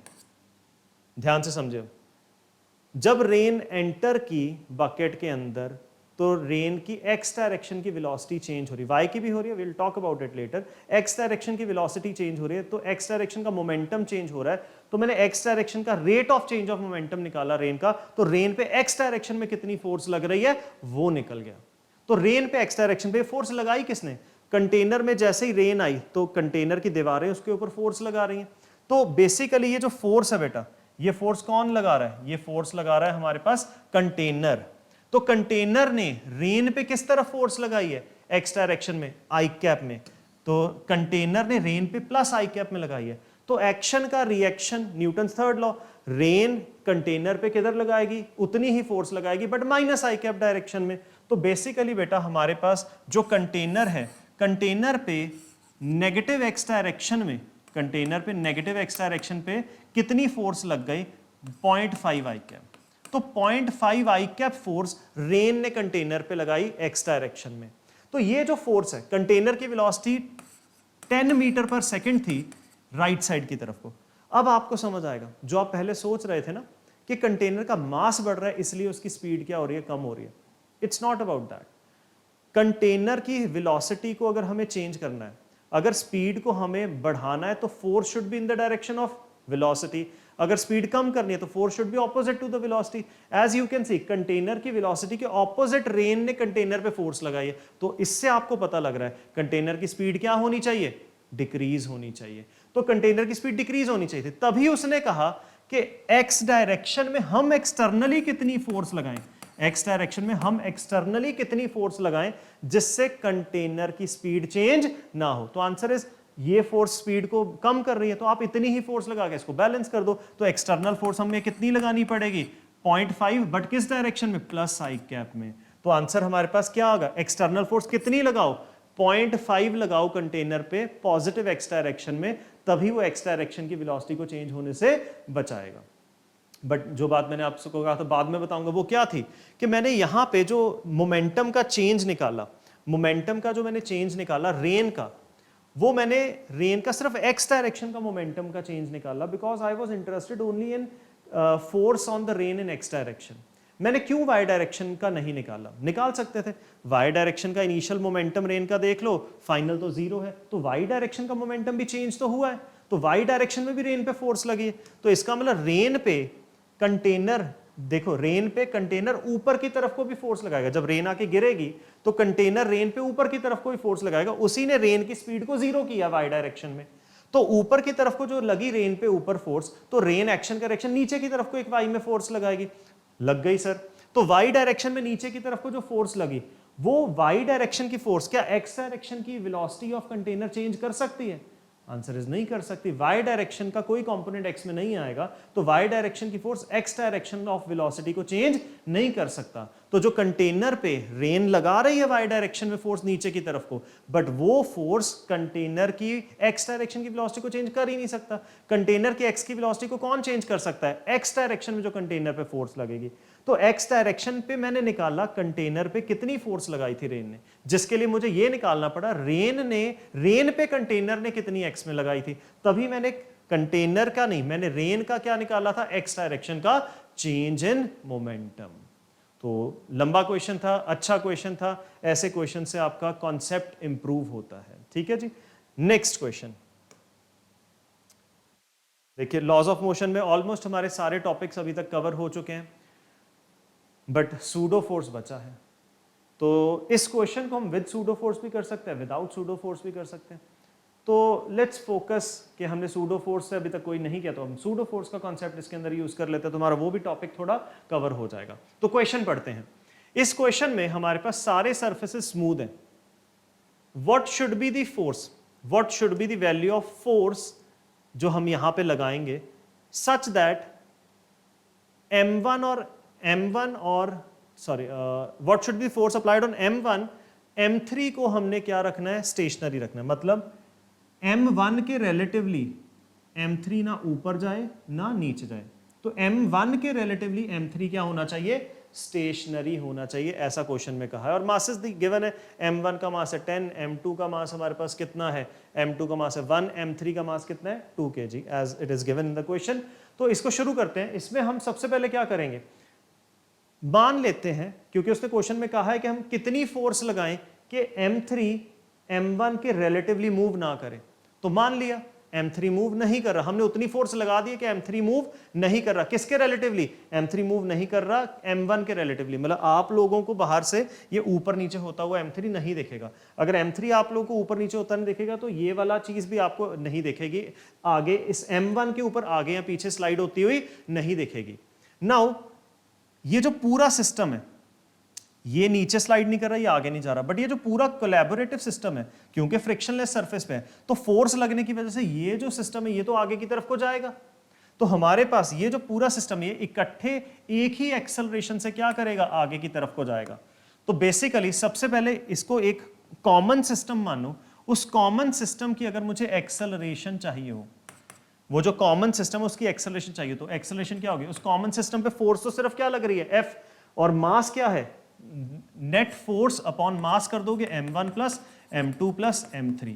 इससे हमारे पास क्या आ गई, ये जो पूरा सिस्टम है, आप लोग ग्राउंड पे खड़े होके देख रहे हो, ग्राउंड पे खड़े हो, आप देख रहे हो कि पूरे सिस्टम को राइट साइड की तरफ को एक्सेलरेशन मिल रही है। तो इसको एक ही सिस्टम मान के मैंने उस एक्सेलरेशन की वैल्यू निकाल दी, और वो वैल्यू आपके पास कितनी आ रही है, F अपॉन मासेस का सम कर दो, 10 11 प्लस 2 13, तो F अपॉन 13। तो इतनी एक्सेलरेशन है इसकी। ये अभी आपने कहां पे खड़े होके था, ग्राउंड पे, तो ग्राउंड के रेफरेंस में देखा, तो ग्राउंड के रेफरेंस में देखा तो वो तो इनर्शियल फ्रेम हो गया, उसमें सूडो फोर्स का एप्लीकेशन नहीं हो सकता। अब हम आगे क्या करने लगे, हमें पता है कि इस जो सिस्टम की एक्सेलरेशन कितनी है ग्राउंड के रेफरेंस में। अब ऑब्जर्वेशन पॉइंट में चेंज करने लगा हूं, अब आप लोग ऑब्जर्वर नहीं हो, अब यहां पे एक पर्सन बिठा दो इसके ऊपर, क्योंकि क्वेश्चन में बहुत बार ऐसे बोल रहा है कि M1 के रिलेटिव स्लाइड नहीं होना चाहिए, तो M1 के रिलेटिव, तो M1 को ऑब्जर्वर बनाना है, तो M1 पे ऑब्जर्वर बिठा दो। तो M1 के साथ एक ऑब्जर्वर चिपका दिया, मासलेस ऑब्जर्वर है, तो ये M1 के साथ ऑब्जर्वर चिपका दिया। अब जैसे ये पूरा सिस्टम एक्सेलरेट किया है, तो ये M1 ऑब्जर्वर भी तो उसके साथ ही चला गया। तो ये मेरे पास एक एक्सेलरेटेड ऑब्जर्वर है, ये मेरे पास एक एक्सेलरेटेड ऑब्जर्वर है। एक्सेलरेटेड ऑब्जर्वर जब भी आता है उसको हम बोलते हैं non inertial frame of reference. Accelerated observer जब भी एफबीडी बनवाएगा, वो सबसे पहले क्या लगवाएगा, सूडो फोर्स।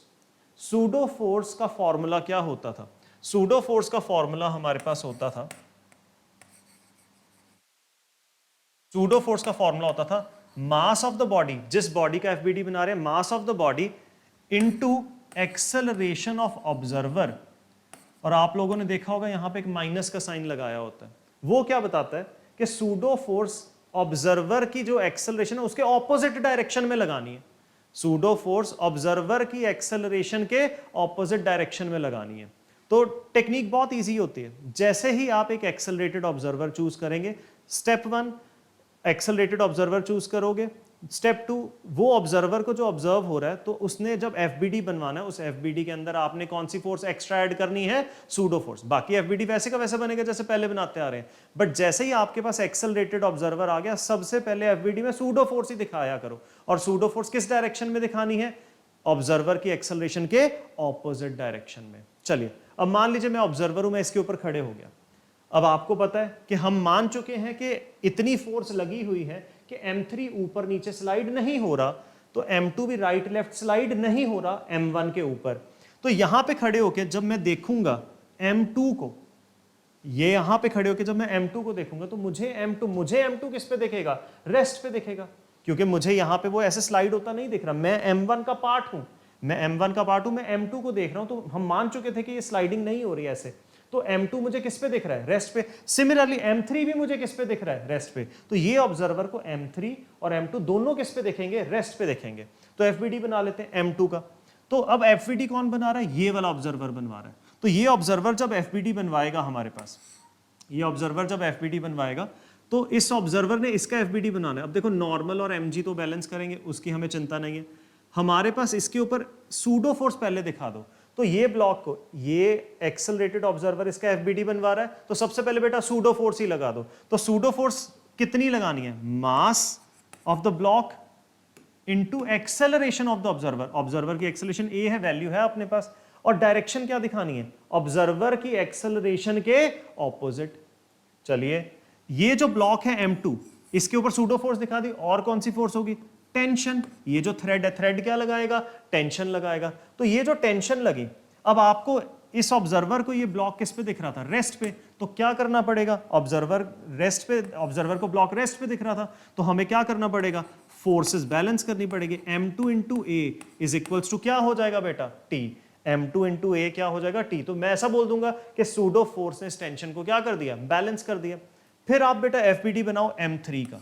M3 जो है, M3 यही बनवा रहा है एफबीडी, ऑब्जर्वर एक्सेलरेटेड वाला ही बनवा रहा है। तो M3G बेटा कहां लगेगा? नीचे की तरफ को। यहां पे थ्रेड अटैच्ड है, थ्रेड क्या लगाएगा? टेंशन, ऊपर की तरफ को। अब ये भी इसको किस पे दिख रहा था? रेस्ट पे। तो टेंशन इज इक्वल्स टू क्या हो जाएगा? टेंशन ने बैलेंस कर दिया M3G को। बट सर आपने कहा था सबसे पहले सूडो फोर्स दिखानी है, दिखा दो।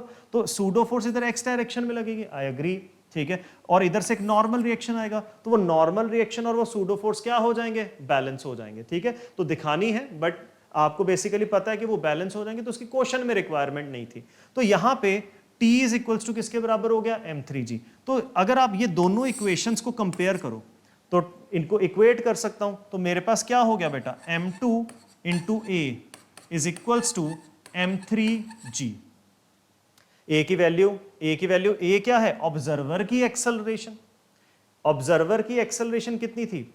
मैंने मासलेस ऑब्जर्वर रखा था M1 के ऊपर, तो M1 के साथ चिपका हुआ है, तो जितनी एक्सेलरेशन M1 की है उतनी ही एक्सेलरेशन ऑब्जर्वर की है। और M1 की कितनी है वो हम ऑलरेडी निकाल चुके। पूरे सिस्टम की एक ही एक्सेलरेशन थी, इकट्ठे चल रहे थे तीनों, तो एक्सेलरेशन M1 की है F/13, तो ऑब्जर्वर की भी कितनी आ गई? F/13। तो यहां पे एक्सेलरेशन ऑब्जर्वर की पुट करनी है, तो कितनी हो गई? F/13 is equals to M3G। M2 की बेटा बस अब वैल्यू पुट कर दो, और M3 की भी वैल्यू पुट कर दो। M2 की वैल्यू हमारे पास कितनी थी? 1 kg। M3 की वैल्यू कितनी है? 2 kg। तो M2 को हमने पुट किया 1 kg, और बेटा हमने M3 को कितना पुट कर दिया? 2 kg इंटू जी कितना हो गया? 10। तो बेटा ये 13 इंटू 2 26, 26 इंटू 10 26 इंटू 10 260। तो answer should be 260 Newton. 260 Newton force लगाओगे तो हमारे पास ये जो ब्लॉक है नीचे स्लाइड नहीं होगा, ये वाला आगे या पीछे स्लाइड नहीं होगा, ठीक है। So this was preparation of laws of motion. हमने लॉज ऑफ मोशन के क्वेश्चंस के थ्रू सारे कॉन्सेप्ट्स क्लियर किए हैं। सूडो फोर्स का कॉन्सेप्ट कैसे यूज करना है, linear momentum conservation, variable mass system, FBD के क्वेश्चन जिसमें spring, pulley, Atwood machine, connected motion, और उससे पहले हमने इंपल्स के क्वेश्चंस किए हैं। तो सारे ऑलमोस्ट हमने टॉपिक्स कवर कर दिए, और अच्छी क्वालिटी के क्वेश्चंस के साथ मल्टीपल कॉन्सेप्ट्स जिनमें हमें इंक्लूड करके पढ़ाना पड़ा। अब इसके बाद आप लोग अच्छे से इसको प्रैक्टिस करें, अच्छे से वॉच करें, और लॉज ऑफ मोशन के साथ एक पार्ट जुड़ता है फ्रिक्शन। तो नेक्स्ट वीडियो आपकी हम फ्रिक्शन की ऐसी बनाएंगे जिसमें फिर से मैं अराउंड 15-16 क्वेश्चंस लूँगा, जिसमें फ्रिक्शन के भी जो बेसिक और इम्पॉर्टेंट कॉन्सेप्ट सारे कवर हो जाएं, ठीक है। So let's see you in the next video, thank you.